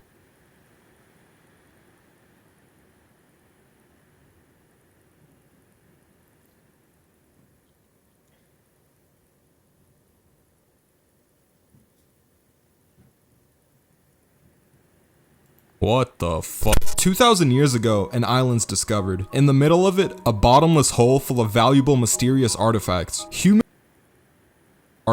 Humans, being the greedy, opportunistic bastards they are, decide to set up shop around the seemingly endless supply of treasure, establishing a town along the edge of the ominous void and building a society which revolves around unveiling the secrets of the abyss next to them. Everything in the town functions around the common goal of exploration. The citizens are subject to a sort of class system. Newbie adventurers are given red whistles, which only let them go down 500 meters deep into the abyss. If a red whistle goes deeper than that, search parties are sent to bring them back, but if they go below 1300 meters, it's treated as a suicide and the searches are called off. On the opposite end of the spectrum are the white whistles, legendary divers whose findings in the abyss are written into history, no questions asked, and who are seen as the highest level of humanity. With a white whistle, you can go down as deep as you want, and a lot of them end up going missing trying to reach the mythical bottom of the abyss. But what makes the giant hole in the ground so dangerous? Well, the hard part isn't going down, it's actually coming back up, like an old person on the stairs. As soon as you drop into the abyss, trying to get back up to the surface will have serious consequences on your body, which only get worse the deeper you go. Ascending from the first layer causes mild dizziness, the second gives you nausea, headaches, and turns you into a drunk college girl. From the fourth layer on, you start bleeding out of every hole in your body, and finally, going past the sixth layer causes you to completely lose your humanity, disfiguring your body and making you go completely brain dead, kinda like making a Twitter account. These universal symptoms are referred to as the curse of the abyss, which kills many of the divers who go down to try to make their mark on history. The ascension sickness isn't the only thing you've got to worry about though. To die from the curse, you actually have to make it to the hole, going back up to the surface part. Exploring the abyss is made hard by the fact that each of its layers are home to a variety of dangerous plants and animals that only seem to get smarter and more deadly the deeper you go. From a bird that eats people and mimics its prey's cries for help to lure in more food, to a big ass poisonous porcupine that literally predicts your fucking movements. The wildlife down in the abyss is just a giant fuck you to all the people trying to uncover its mysteries. Is this shit reminding anyone else of the ocean? Suffering more the further down you go, crazy ass undiscovered creatures all trying to kill you? Man, the ocean's a scary place. Fuck the ocean. Anyway, all this makes death an incredibly common occurrence around town. So common in fact, that orphanages are set up to take in all the newly abandoned kids. And some of these orphanages even teach the kids how to become explorers themselves. Rico's a 12-year-old orphan with dreams of becoming a legendary explorer. The entire reason for the anime taking place is that a letter's found in the abyss from Rico's mom, one of the famous white whistles. It tells her to come down and meet her at the bottom of the abyss. The problem with this is that Rico's mom's presumably been dead for around 10 years, but Rico doesn't care at all, so she sets off on a borderline suicide mission to reunite with the mother she hasn't seen in a decade. I'm not gonna lie, for the first couple episodes, I really couldn't stand Rico. She's a major squeaker. Every couple sentences, she just starts screaming, and the sound of her voice made me irrationally angry for some reason. But as the show went on, she started growing on me. She's your typical pure, energetic kid character. She also gets tossed around like a ragdoll for half the series. Luckily, she wears glasses, which by anime logic makes you intelligent. So in her abyss group of 2, she's the brains of the operation, calling out random facts about the wildlife that she learned from the orphanage and always keeping calm under pressure. She uses her creativity and problem solving to make up for the fact that she's built like a Q-tip and actually manages to be an important part of her group.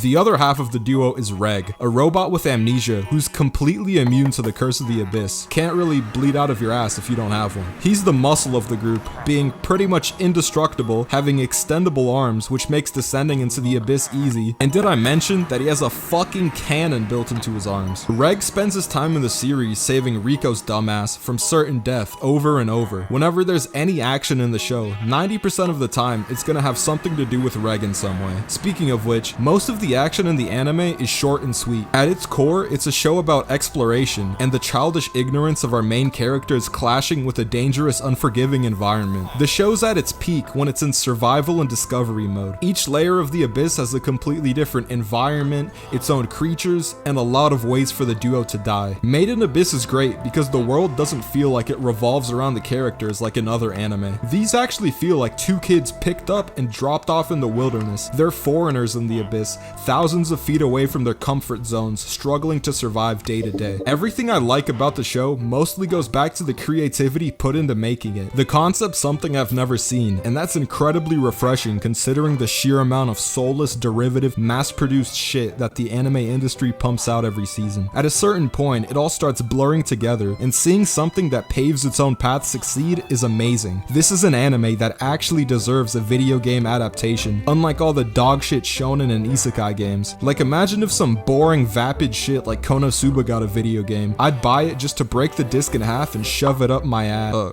Cut that part out the video. Cut it up. Made in Abyss also has a banging soundtrack, which manages to convey different emotions throughout the series and gives the scenes life. It's almost Zelda quality, which in my opinion some of the highest praise a soundtrack can get. Now, moving on to the things I don't like. Made in Abyss suffers from a heavy case of anime weirdo syndrome. This isn't a show you're gonna be able to watch in public. I am not a fan of this anime's art style. It's kids. The anime's art style is just kids, which makes it really fucking weird. The fact that Rico can't go more than a couple episodes without finding some reason to get undressed, and not even discreetly. The anime just goes full frontal for whatever reason, which I mean, why? There's also a stupid recurring joke with the robot having a human dick, which combined with the art style is so fucking unsettling. I felt like such a loser sitting there and watching this shit during some scenes, but those are just minor critiques, no pun intended. While I might be a hater of the show's character design, I can also concede that it's necessary for building the whole atmosphere of two little kids exploring a world in which they're relatively powerless. They're just prey. They aren't your usual broken ass wish fulfillment character, you know, minus the fucking arm cannon. Made in Abyss isn't a world you'd want to live in. I hate orphans. I also found the show to drag a little in the middle, but just as it started getting played out, it took a turn and the brutality ramped up 10 times, which I hope is the tone that the show keeps for season 2. To wrap things up, Made in Abyss is a show that at a first glance looks like some boring baby shit, but if you give it a chance, it takes you on an unforgettable adventure into an insane world full of high stakes, danger, and best of all, pretty well written characters.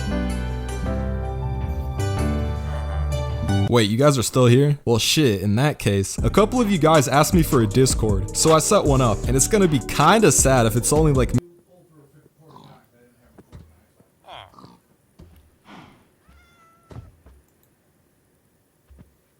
A few years ago, a terrifying photo of a headless dog went viral. It got over 143,000 views and over 3,200 upvotes on Imgur. And people were shocked, frightened, and confused.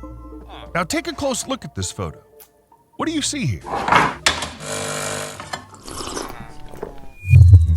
Before we talk about the headless dog, I want you to meet Cooper. Cooper is an American foxhound who was born with a hereditary condition called short spine syndrome, which compressed the dog's spine, so much so it looks like Cooper has virtually no neck.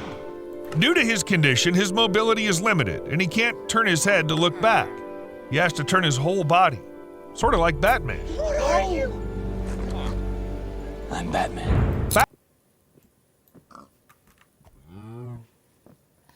Please control ZMV.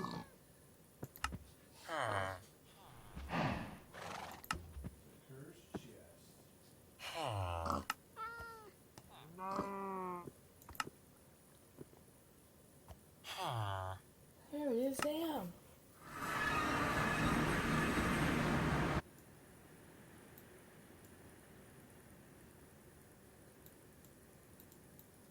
Back when Cooper was wandering the woods near Halifax, Virginia for months, it was unclear what his medical condition was. It wasn't until the dog was caught by animal rescuers that it was revealed that Cooper had a rare genetic disease that affects only about 30 dogs worldwide. Well, at least that many cases have been reported. Given the rarity of the condition, scientists are still debating the nature of the syndrome. For a long time, they believed it was a hereditary disease, but there seems to be some connection between the short spine and crossbreeding of closely related species. The vertebrae in the spine are made up of bone and cartilage. In dogs with a short spine, cartilage doesn't turn into bone in the earliest stages of development. Because of this, some of the individual vertebrae come together and fuse, and the dog becomes shorter. The same syndrome occurs in coyotes. How's Cooper feeling? Oh, he's fine. Despite his condition, he's surrounded by the love and care of his owners, and all in all, he's living quite a good life. Now back to the headless dog. Don't think I forgot about it. Actually, the animal in the photo has a head, but no front leg.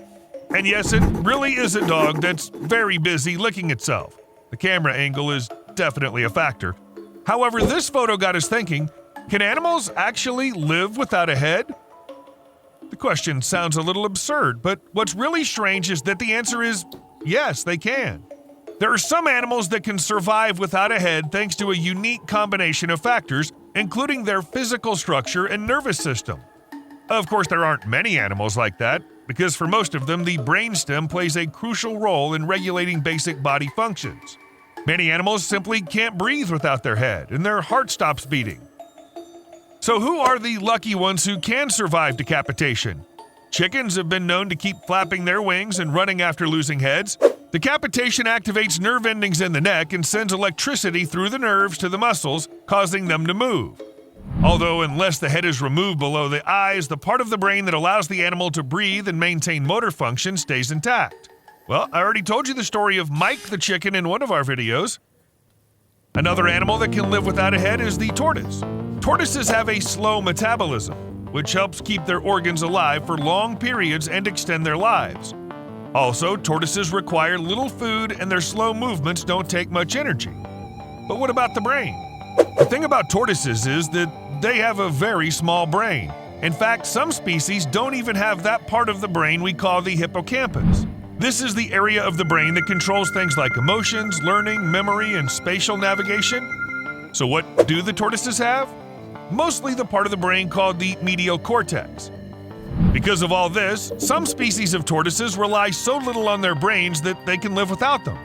In the 17th century, Italian doctor Francesco Redi removed a tortoise's brain for an experiment. It lived another 6 months. Redi then removed the tortoise's entire head. It was a shocking scene. The tortoise stayed alive for almost a month. But the most famous example of tenacity is, of course, cockroaches. They can live for up to 2 weeks without a head. They don't have a complex system of blood vessels, so when they lose their heads, their necks just clot themselves off, and the insects don't bleed to death. Turns out their body's still capable of moving, standing, and responding to external stimuli. A cockroach's head can survive even after being separated from its body, moving its antenna for hours. However, in my opinion, the creepiest story about an animal without a head happened in the USSR. I'm not kidding. It's really creepy. In 1926, Soviet physician Sergei Brukhanenko designed a device known as an autojector, or artificial blood circulation machine. Actually, such a device is designed to keep a person alive if his heart or lungs fail. But Brukhanenko tested it on dogs, more precisely on the dog's head. With a blood supply to the brain, the head reacted to stimuli as it would in life, twitching its ears and eyes in response to light, sound, and touch. It even licked a substance off its own nose.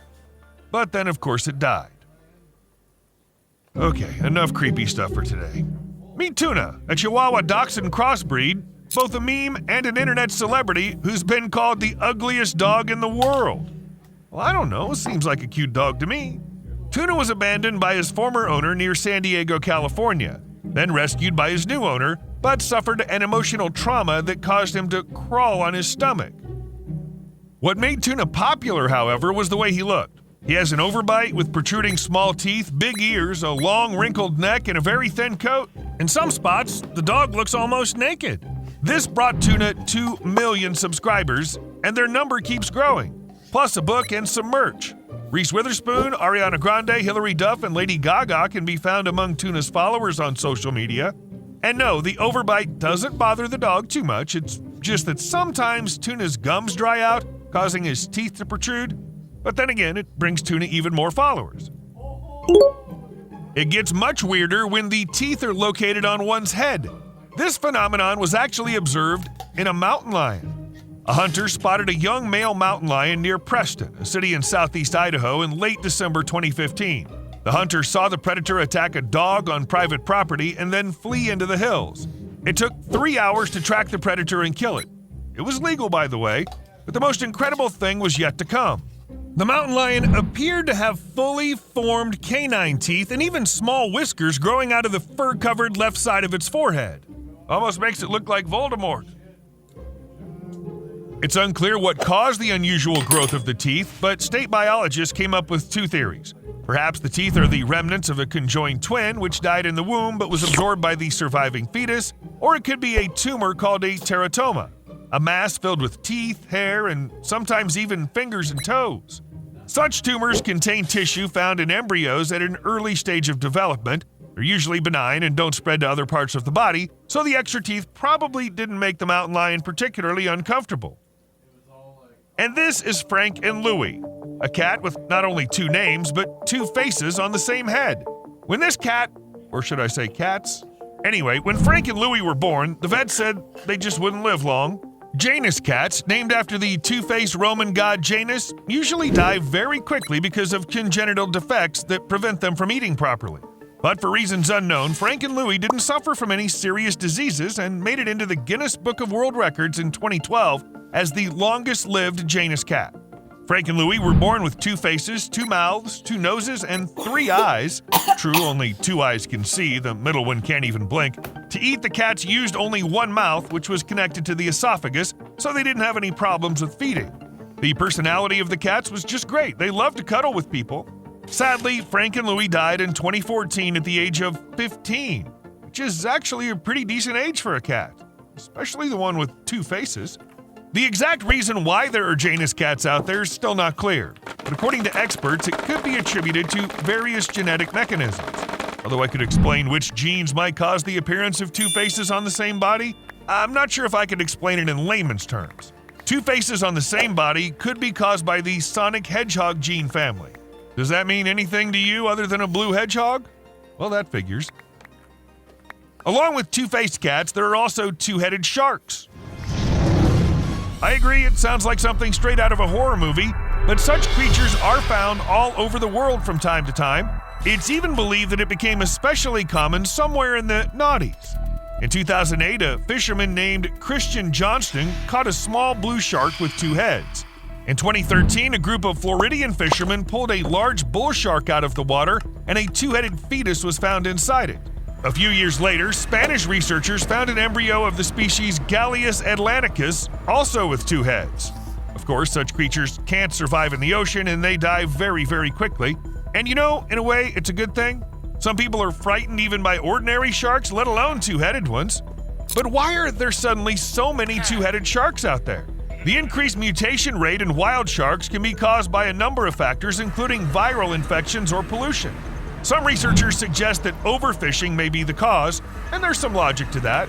As the shark population declines, its gene pool also shrinks, leading to frequent inbreeding, hence the high risk of transmitting genetic anomalies. However, other scientists believe that the number of 2-headed sharks is not actually increasing, so there's no reason to panic. It's just that today everyone can take a photo of an unusual find, and the number of scientific journals has also increased. Thanks to this, we know about the 3-headed frog. In 2004, the creature with 6 legs stunned even BBC wildlife experts. It looked as if 3 separate frogs had merged into one, and the scientists could not believe their eyes. Although such a mutation is rare, it's not entirely unheard of. Unfortunately, the 3-headed frog was only kept in the container for a few hours before it escaped during another show. The scientists just didn't have time to study the strange animal properly. I gotta say, frogs are basically pretty primitive creatures, and accidentally growing extra limbs is quite common for them. In the mid-1990s, people started noticing too many frogs with extra legs in ponds in the US and Canada. Turned out that these mutations appeared naturally, through the manipulation of the parasites. It was intentionally causing the defects in the frog to make it easier for predators to catch them. Then the parasite itself could continue its life cycle. And now I'm warning you, you're about to see something really scary. When I first saw this, I thought I should call a witcher or an exorcist. Anyway, are you ready? It's a goat with a human face. It was born in an Indian village, and its photos quickly went viral after being posted on social media. At first, the locals were confused by the animal's strange appearance, and you can understand them. I was actually scared when I saw it. But over time, they got used to it and decided they would worship the goat as an avatar of a god. That's up to them, of course. Experts have suggested that the goat suffers from a rare birth defect known as cyclopia, in which the genes that create facial symmetry under normal circumstances don't work. A fetus with cyclopia doesn't develop two eye cavities, instead forming one central eye cavity, which may contain one oversized eye or two partially fused eyeballs. What exactly causes this defect is unknown. But this condition isn't just found in goats, of course. In 2011, a shark fetus with cyclopia made headlines after it was sliced from its pregnant mother, caught in the Gulf of California. According to the scientists who examined the animal, the one-eyed shark fetus would not have made it if it had been born. Another find like this shocked fishermen in Indonesia when they discovered a rare baby albino shark with one eye in the middle of its head. The baby shark also had cyclopia. Honestly, I don't find one-eyed sharks that scary, and some people even think they're cute. But when it comes to goats might cause mixed feelings. In 2018, a picture of this bizarre-looking mutant goat that was born somewhere in the Middle East was posted online. The goat was even put up for sale.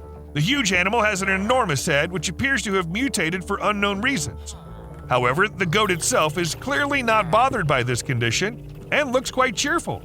Vets say that male goats often have an unusual head structure, though this case is a bit too extreme. The cows with the extra legs may even look cute in their own way, especially when compared to those creepy goats. When a calf with 6 legs was born on a farm in Switzerland in 2012, the vet was quick to declare the animal wouldn't live long. The calf was named Lily, and the farm owner refused to put her down because she was so full of life. After much thought, it was decided that if Lily remained healthy, she would be allowed to live along with other cows on the farm. True, Lily's extra legs caused a curvature of her spine, which simply made it impossible for her to become a milk cow, but the farmer wasn't bothered by that either. The extra limbs were successfully removed, and Lily recovered quickly enough to start living her happy cow life. What caused Lily to have extra legs was a rare condition known as polymelia. According to a 2002 study, for every 100,000 cattle born in the world, fewer than 4 are born with extra limbs. But the phenomenon is found everywhere, in buffalo, chickens, frogs, even humans. The condition is not lethal, although giving birth to offspring with extra limbs can be more difficult.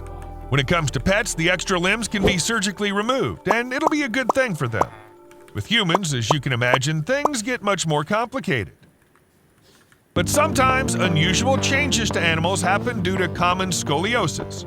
No, really, it does very strange things to them. And no, scoliosis doesn't happen to humans only. In general, it's a malformation of the musculoskeletal system which deforms the spine. Hit the like button if you've now straightened your back after realizing you were slouching. More often than not, animals born with scoliosis adapt to living with this condition. It may not be a cause for concern, but it's still worth taking a look at. In snakes, scoliosis manifests itself in a very unusual way. As you can see in the image, the spine has an almost helical structure. A gecko with scoliosis looks as if it's played Twister and lost. When looking at fish suffering from this condition, it may seem as if someone took a chunk out of it. I'd also like to mention equine lordosis, a condition used to describe a strong curvature of the spine in horses. Typically, this condition is seen in older horses or pregnant mares carrying more than one foal.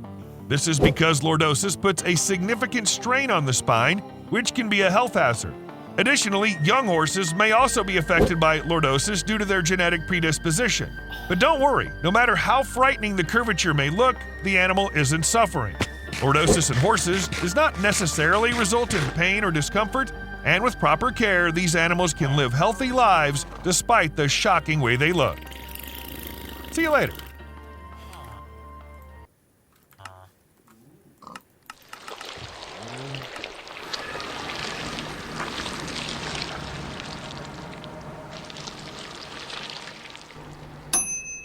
How many animals do you think have died over the last year?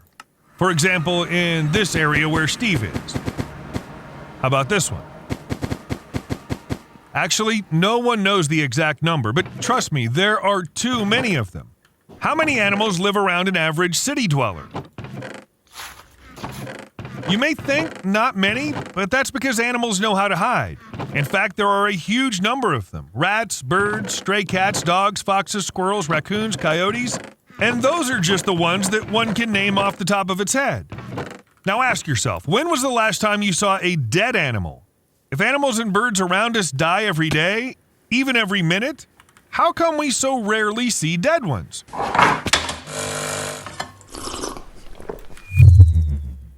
According to statistics, one small bird dies every second in the UK alone. So where are they all? Well, there are several reasons why the chance of finding a dead bird is pretty slim.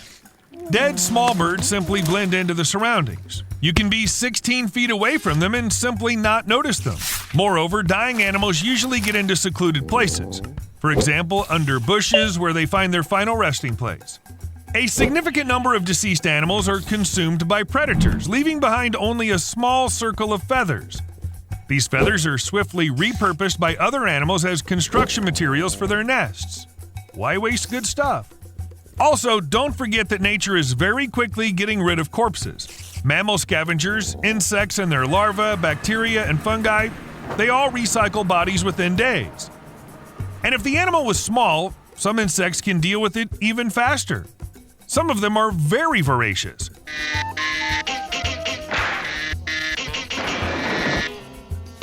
Of course, cities have their cleanup crews. A wildlife enthusiast from the UK, Chris Newton, conducted an experiment. He left something edible in his backyard in the evening, and by morning, of course, all the food was gone. Then the man installed camera traps to understand who is his most frequent guest. This is how he found out that most of the food was taken by foxes, the rest by cats, and in summer, a small amount of food was eaten by hedgehogs. Rats, mice, voles, and shrews came too, but were rarely caught on camera. Perhaps because they're too small and nimble. And whatever was left untouched before dawn seemed to be taken by crows. They woke up and had breakfast right away. That's convenient. There are also insects called burying beetles. Researchers find them in bird nests where chicks have died. These insects have evolved to pick up a smell of decomposing flesh. I hope you're not currently eating anything, but if you are, better take a break from the goodies for a little while now. So these beetles fly up to the carcass and begin to remove, well, material from under it. After a week, the chicks are no longer visible. If the nest had a basement, I'd say that their carcasses end up there. Once the carcass is buried, the female beetle proceeds to lay eggs within it. Following the hatching of the larvae, they nourish themselves by consuming the carcass.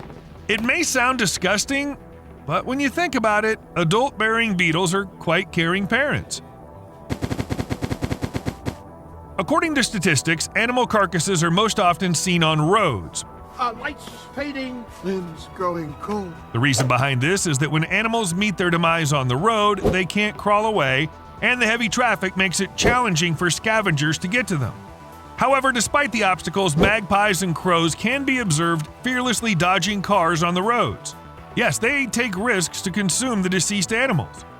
The scavenging behavior of these birds at roadside cafes has led people to severely underestimate the actual number of animals that meet their demise under car wheels.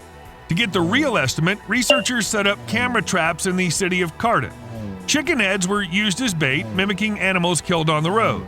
After a while, they found that scavengers pick up 75% of the chicken heads within 12 hours. But if the heads were dumped on the road at 9 a.m., 60% of roadkills were picked up almost immediately, within 2 hours. Given these findings, the researchers are confident the true number of animals killed on the road may be 6 times higher than previously thought.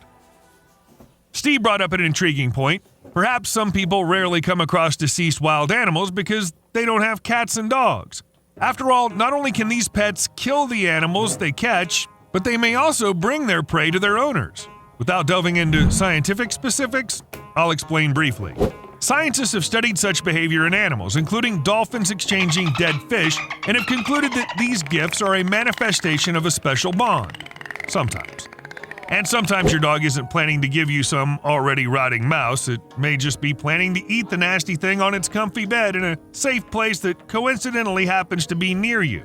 So it's not all about you. Oh, and here's another theory. Maybe we don't see animal corpses because they're picked up by our neighbors. Why? To take them to a museum.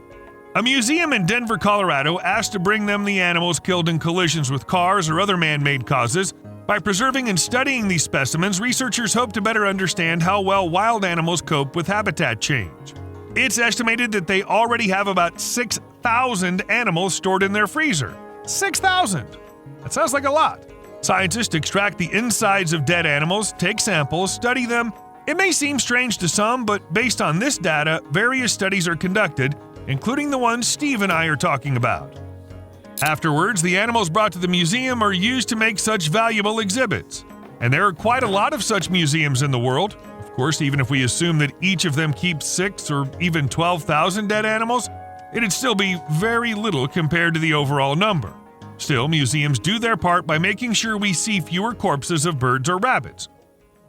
But what about wild animals that stay away from cities and people in general? If you go deep into the woods somewhere, can you find more dead animals?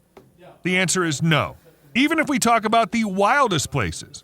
Any wild animal weakened by old age, illness, or injury that comes out of hiding automatically becomes easy prey for predators. It's guaranteed to be killed and eaten much sooner than it has time to die of health problems, so you won't see its body. It's important to note that old age is not a medical condition that directly causes death, even for humans. For instance, if an 80-year-old grandfather contracts pneumonia and passes away, it's not solely due to old age, but rather old age makes him more susceptible to the disease. It's the same thing with animals, with one key difference. They simply can't afford to be weak and vulnerable. Weaknesses in the wild animal world always means death. That's why natural deaths are exceedingly rare among animals. The chance of peacefully passing away like humans do in their sleep is virtually non-existent for them. Similar to humans, nearly every animal, whether predator or herbivore, becomes weak, less agile, enduring, and swift in old age. This immediately puts them into the category of favorite prey for any predator and leads to their demise. In fact, such an event automatically triggers a deep cleaning process involving hundreds of different organisms. So thankfully, we don't live surrounded by piles of animal corpses. Okay, but what about elephants, rhinos, and other animals with thick skins? They die too. So has nature learned to get rid of such huge bodies quickly? A few years ago, a Safari Live film crew captured an elephant that had been injured in a fight and was dying from its injuries. They decided to stay and see what would happen after it died. And at first glance, it seems like some kind of bloody apocalypse, with whole flocks of vultures tearing their prey apart. But if you keep watching, the chaotic mess turns out to be surprisingly orderly. In a way, everyone has a role to play and even a moment to wait for their turn. When a critically injured elephant passes away, its family can mourn for another day. Vultures often spot a dead animal within minutes or hours of death, but even their strong beaks can't tear an elephant's hide. So many circle around waiting. Then hyenas appear and cut open the prey with their sharp teeth. Once there's access to the meat, the vultures join in the meal. Hundreds of vultures can descend on an elephant carcass simultaneously and rip it down to a skeleton in a matter of days, even without help, although there are usually plenty of helpers. Here, for example, a leopard has come to take a bite. Elephant carcasses serve as food for a variety of living organisms that show up to eat whatever the larger scavengers can't get to quickly enough. These include various larvae and the like. In the end, only fragments of the elephant remain, but these soon get eaten as well. At the same time, the place where the carcass lies is soaked with blood and fluids released during decomposition. It sounds disgusting, but this is what creates a particularly fertile patch of land where microbes release nutrients into the soil. Remember what I mentioned about the elephant's mourning family?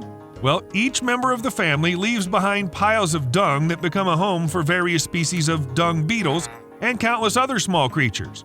So on the one hand, an animal has passed away, but on the other hand, it's provided sustenance and opportunities for numerous other creatures to thrive. It's the circle of life at work. The important thing is to recognize it in time. Now let's take a closer look at who exactly gets rid of dead animals, the creatures who are the reason we hardly ever see them. In fact, there are many more of these cleaners than one might imagine. Take flies, for example. They get rid of waste eating dead plants and animals, plus speed up the decomposition itself, that is, break down organic substances into simpler ones, and these substances, in turn, feed other organisms. If you ask an average person about scavengers, they'll probably think of vultures, and they'll be right.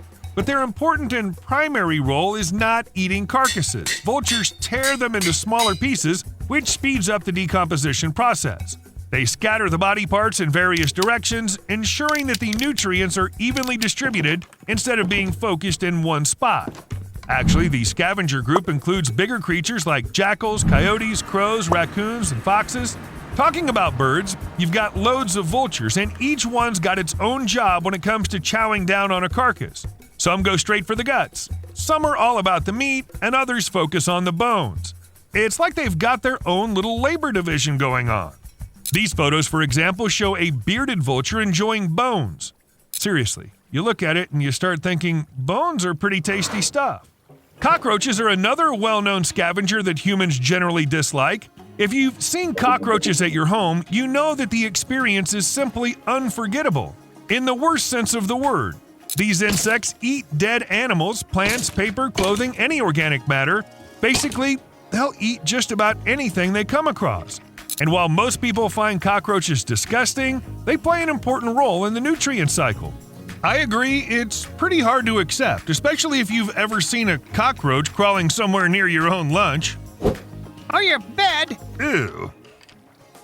Insects, despite their small size, are incredibly effective at getting rid of dead animals. Take the dermestid beetle, for example. It can devour a tiny creature like an owl or rabbit completely within a day or two. If it's a larger animal like a coyote or deer, they can finish the job in about a week. And the most amazing part is that these beetles are found everywhere, except in deserts and super cold places. Yep, flesh-eating bugs are literally everywhere. Look, it's a good thing they only feed on the dead instead of choosing to prey on the living. In addition to their speed, dermestid beetles are also very neat. They eat everything, save for the bones. Even the thinnest, most fragile bone structures remain intact. And people learn to use this property for their benefit. The Museum of Vertebrate Zoology at UC Berkeley contains over 640,000 specimens of amphibians, reptiles, birds, and mammals that are carefully cataloged. All so that future generations of researchers will have a glimpse of the past. Naturally, all the animals kept there are dead, but still carefully prepared to be preserved for decades and even centuries to come. And that's where the flesh-eating beetles are very helpful. They save scientists from the precise and, let's say, not the most pleasant work. That is, they remove tissue. These beetles are used by museums all over the world, but it was at UC Berkeley Museum where it all began. The beetles you see on the screen are descendants of the very first colony that started at the museum as early as 1924. By the way, there were some incidents. The dermestid beetles are so voracious that they once snuck onto a wrong floor and ate an entire collection of valuable specimens. That's why all employees are taking extra precautions now. Otherwise, if you get distracted, your whole science project will slowly be eaten up. But let's pay attention to the other cleaners. Some of them may come as a complete surprise to humans. These are crabs and lobsters. They eat carrion underwater because the process of decomposition is certainly not limited to land. And even great white sharks, even though they're apex predators, eat carrion and thus contribute to the cleanup.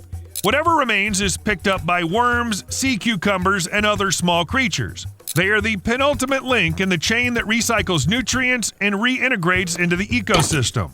Turns out that foxes, flies, and great white sharks have something in common. But the final stop of a living organism after death is fungi and bacteria. They cause decomposition on a microscopic level. Instead of absorbing and digesting substances through their bodies, they secrete enzymes onto the dead animal and then absorb the nutrients. Now let's be honest. Cockroaches, flies, vultures, flesh-eating beetles, none of them are what you'd call pleasant animals. So here's how our brain works. Sometimes when we come across something that seems absolutely disgusting, we can't help but wish that this something didn't exist. If you've been watching our videos for a while or have a rough idea of how things work on our planet, you realize that in a world without scavengers... Dude. Hey, Jeffrey. I was so unaware Yo. you pinged me. It's 10 yeah. right now. The reason why I was gone for like a couple hours, I fucking fell asleep. Well, I don't blame you. You don't need to sleep at Yeah, certain no. times. That's okay. But It's if you ever fall asleep you can just tell me and I'm saying, oh, that's fine. I don't really care. It's fine. But I did get geared back up and I'm about to go to the end. So Nice. And I have a 3-hour long video. I just checked. Oh. And it's still going. So I'm about to have 5 hours. Jeez. I've just been watching What's All the entire time. Oh, I just got followed for. What is it Oh. called now? Nice. Well, if you go to my DMs and spam me, I will get on. I just am not so pleasant. Well, not pleasant. I'm just not very much as hearing as I am in games. So if you spam me, I'll say what's up. You spam me like what, 5 times. If that doesn't work within the next 2 minutes, do another 5 times. Oh, alright. Alright. And then I'll be good to go. Anyway. Oh. Alright. Close this, and I want to stream for you. Because after that, it's back to the end. Yeah.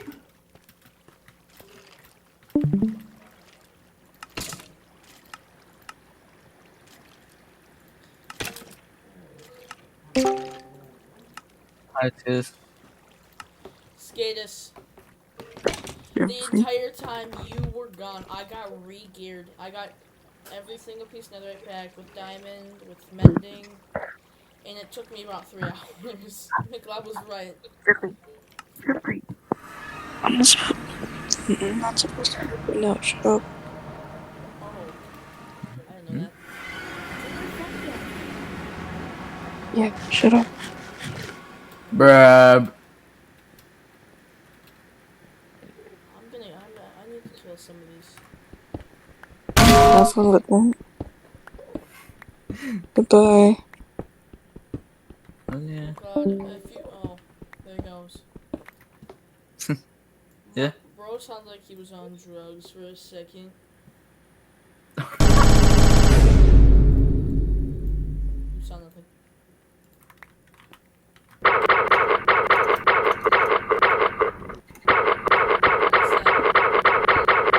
That's Combine Metro Cop laughing. Do you know what a Combine Metro Cop is? I'm just saying, it doesn't sound like a cop. It sounds like. No, it's a combine. It's a. Yeah, no, it's a combine. You know how a combine sound?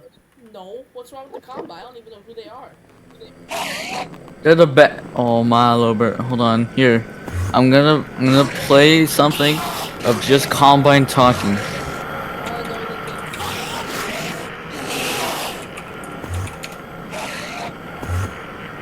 Hold on.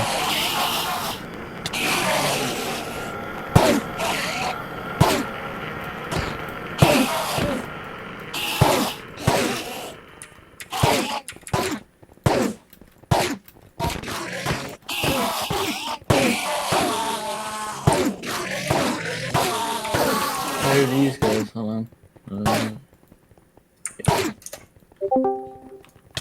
Just listen. Oh, we'll have to wait for the video.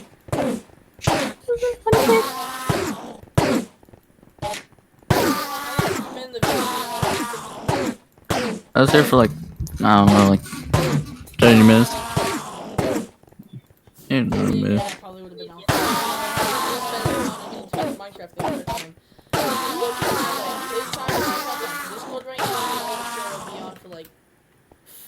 What, 2, maybe 4 hours now? It doesn't say here that you're on Minecraft. Yeah, look, listen. You hear the bot? I'm trying to listen to it. Okay, now that I heard it, it sounds like a radio. Yeah, because they're because they're under mask. That's why, like helmets and stuff. Why? Protection. Well, last time I jumped in the void, I lost every single thing I had. So this time I didn't bring like anything. What the fuck are you talking about? The end.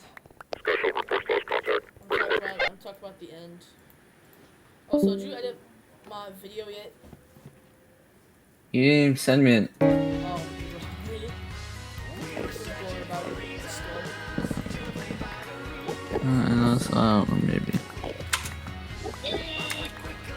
Hey, wait, hold on. Wait, are you still recording? Yeah, what's up? Okay, well, once you're done, can I show you something?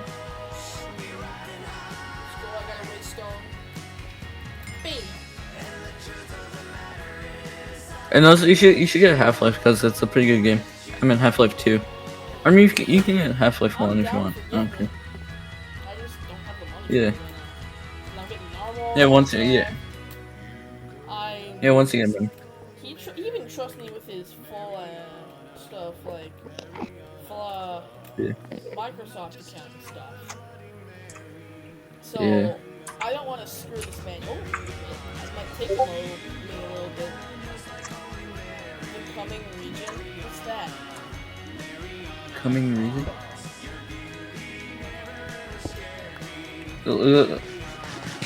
Yeah, it's the Combine region. Watch the video after. Tell you about like the entire Combine. So I don't.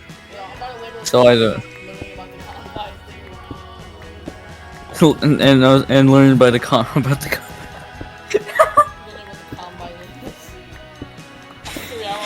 Yeah. Of just me playing Minecraft for like most of it, and then just bang. Combine. 4 hours of just like 10 minutes of me talking about Combine and learning about it. Are they from Half-Life? Yeah, they're from Half-Life.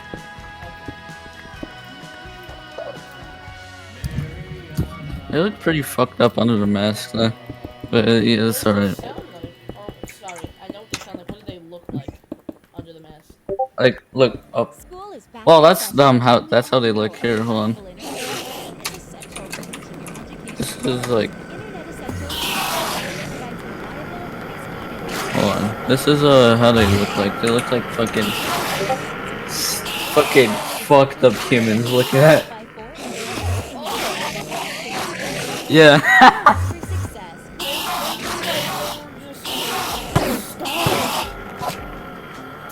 Under the. Yeah.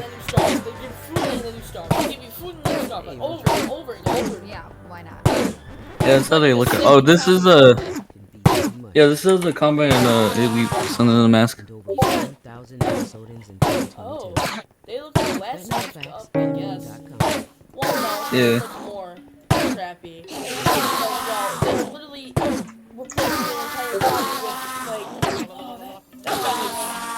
like better than any of the rest of them, dude. Yeah. Everyone else just looks like they went through. Yeah. It's fucked up. Anyway, I'm looking for an ancient city right now. Wait, if I use the quotes for him, do I have a chance to end up in the void? No. No? Yeah, no. Yeah, no. Did you just look it up or something? No. I just remembered. You can't. So every single time he's close for I'm gonna be on land. Going. Right? Yeah.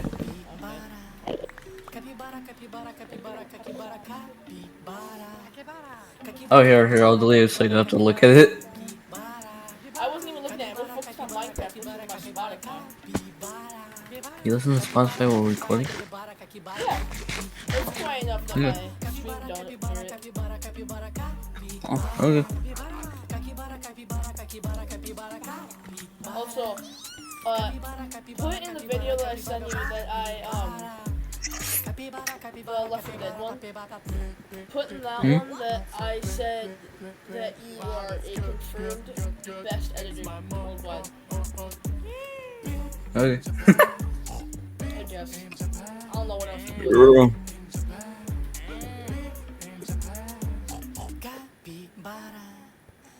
What happened to Lightroom in the ships, I think? Unless they changed it. Yeah. Oh, dude! not doing that. I'm gonna go back up there though. Dude. It's a hunter. Yep. Hunter.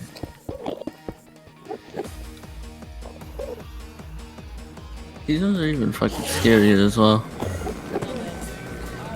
No, no, no. No, no, no, no. No, no, no, look. Come on. Look at that. It's not a person, it's an alien. Kinda, I guess. It shoots like things out of his bottom area, and he fucking runs at you and fucking hits you really hard. Fucking see those legs? Oh yeah, you're right. I guess it does look like it runs like a horse. Yeah, fucking runs at a horse and hits you in the head. You see like that top part area? That's where he fucking rams you in the head. Fucking knocks you back. Yeah, it takes like fucking like 6 shotgun shots and a crossbow shot, I think. These things are hard to kill though.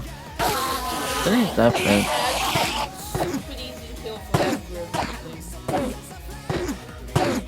Yes. You know so? Yes. You know the fucking Striders? Hold on, do you know what this thing is? Yeah, we fought it before. Oh yeah. They're pretty easy. Well, not really easy to kill. They take like fucking like 8 rocket launcher shots. Ain't that bad. Hold on. Get a combine. Supposed to be a combine. It looked even weirder back then, like beta. Hold on. Beta combine. Look. Yeah, look, this is the beta. Hold on, look. Look goofy out hell. Yeah, look goofy out hell. Oh, there was another person in the beta, which is fucking. Look at this guy. That's a cremator. He incinerates bodies on like the streets, so it doesn't like get dirty. Yes. Yes, and it's also a flamethrower. He shoots at the player.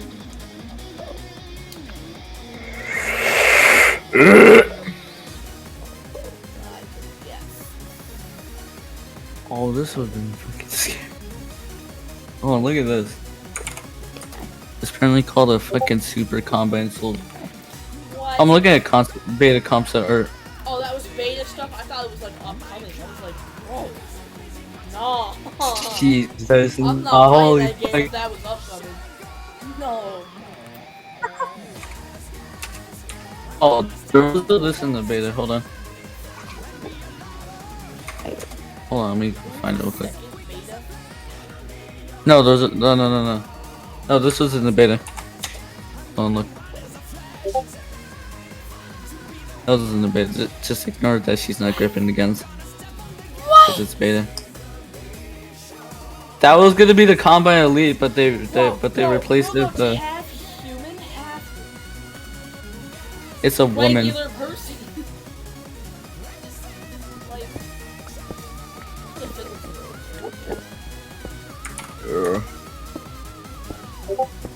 And yes, there is. There is definitely.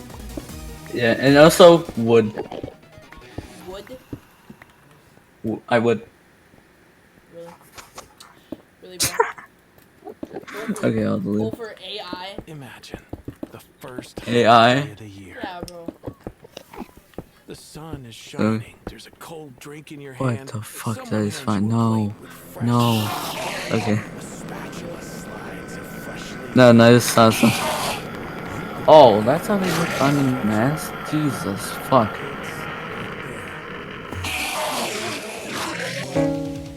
Look at this, look.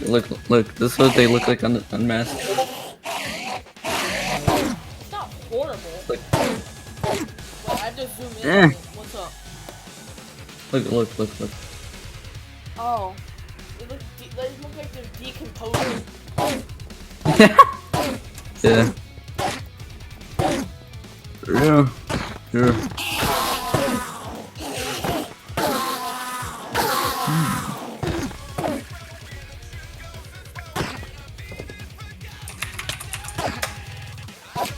Oh, man hacks.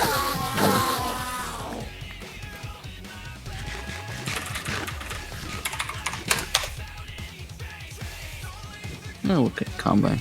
It was really cool.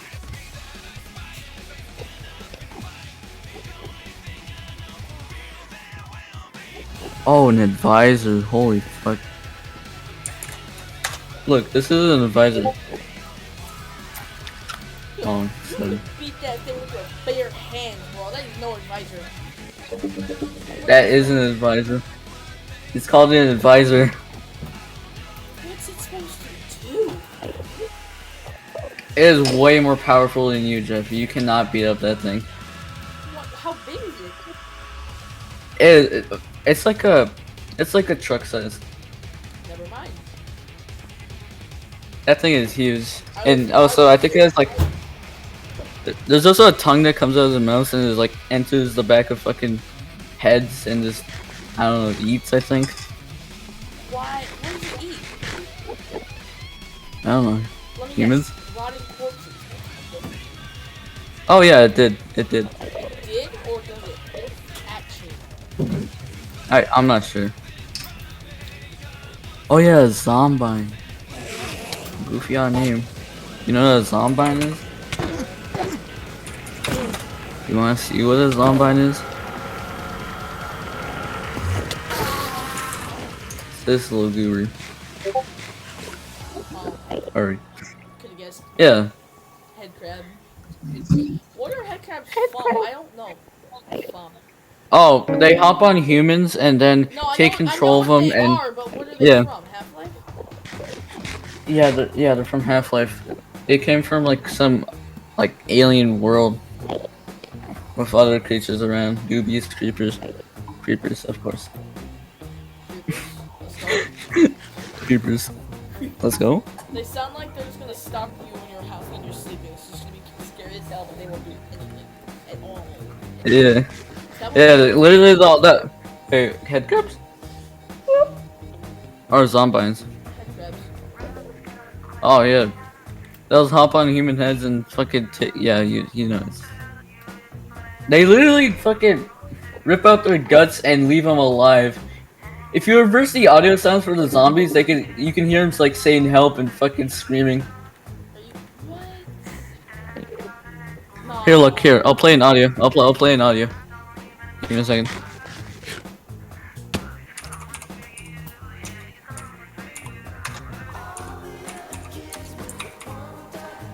Let me go find it real quick.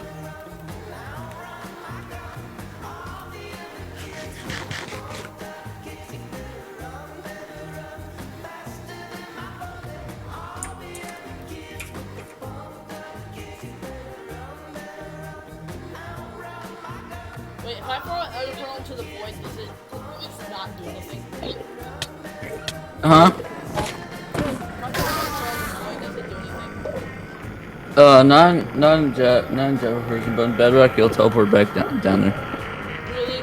Oh, Yeah. I feel bad for those people. Yeah. Hold on.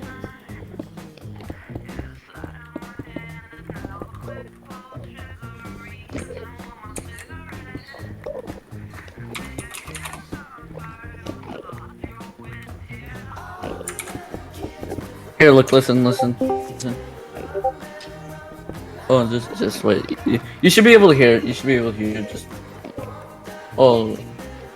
Just turn it up, I guess.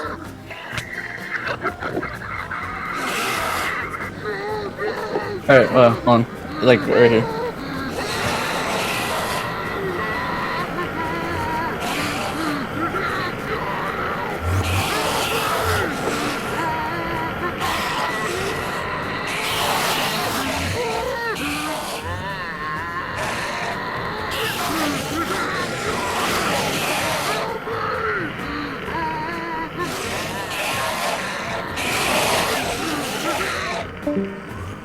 What do you think? What do you think?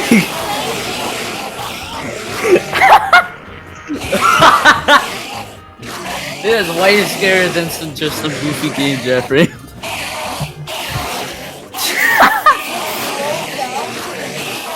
No, it's just reversed. Scary and also scary. Jesus Christ. Is it done yet? Fucking 10 more minutes, dude. Goddamn. Where are all the enemies?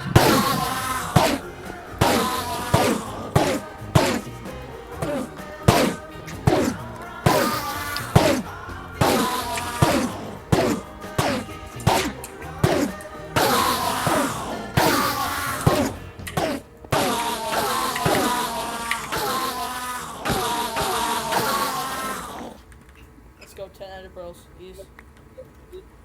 Yes. Ever wanted to be in a music video?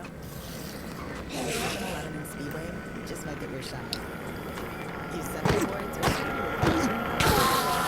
Slurpee, Big Gold Pizza, and iced coffee for a chance to be an extra in a music video produced by Lyrical Lemonade. A new exclusive music video brought to you by Slurpee and Lyrical Lemonade. Click the tap the banner to Fast learn more. zombie No sounds. purchase necessary. Ends August 29th. USDC. Oh my god. You know what a fast zombie is? Like those fucking ones that are like completely skinned?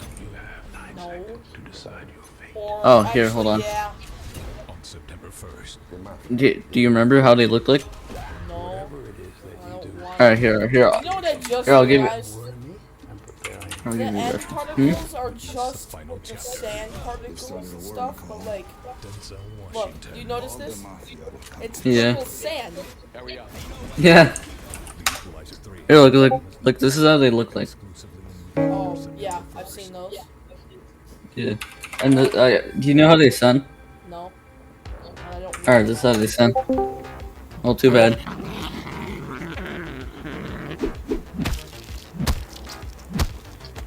Oh, yeah, I heard that before.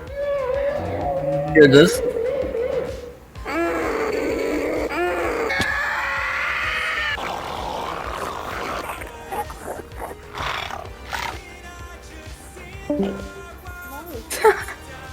I don't want that. Oh my god. Jesus Christ. Gordon down bad? No.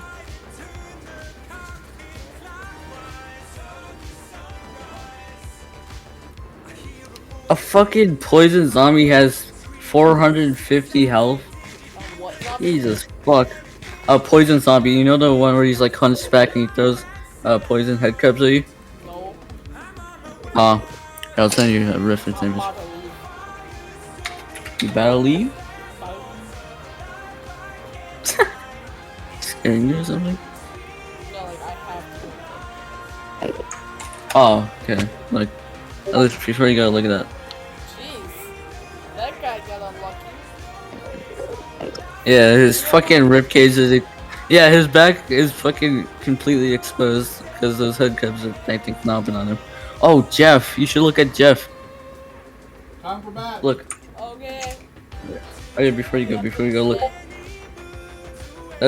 That's Jeff. No, I'm infected. What head crab? Is that regular head crab? No, that's Jeff. Who's Jeff? His head is split open. Oh. The bottom image. What happened to his hand? Both of them. I'm not sure. What does he do? Stab you?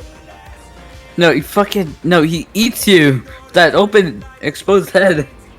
The open head. It turned into a Just mouse.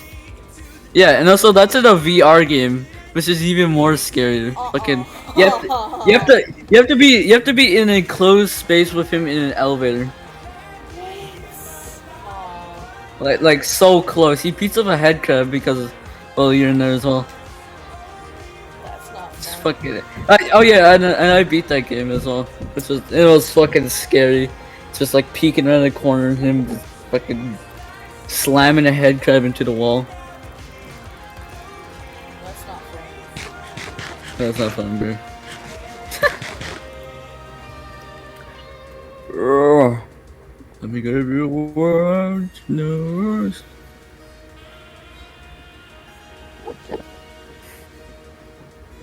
There's no cities. And I'm running out of bread. Bread. Bread. Bread. Bread.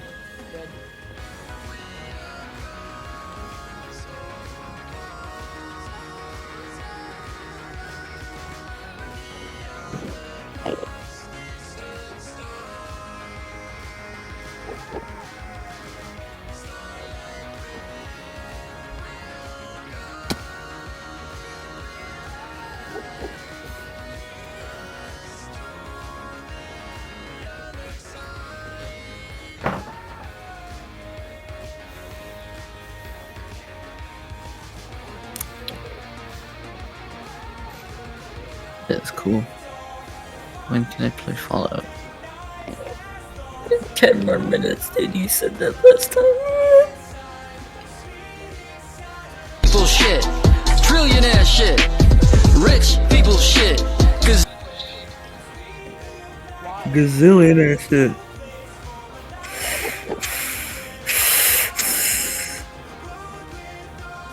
What happened? What? Are you okay? What happened? Are you okay? What happened? What? Rich people shit. Yeah. Billionaires. What is with that song? Why are you so popular? But It's good. I have to go like right now. People shit. Trillionaire shit. Rich people shit. Okay, bye bye, Jeffrey. Bye bye.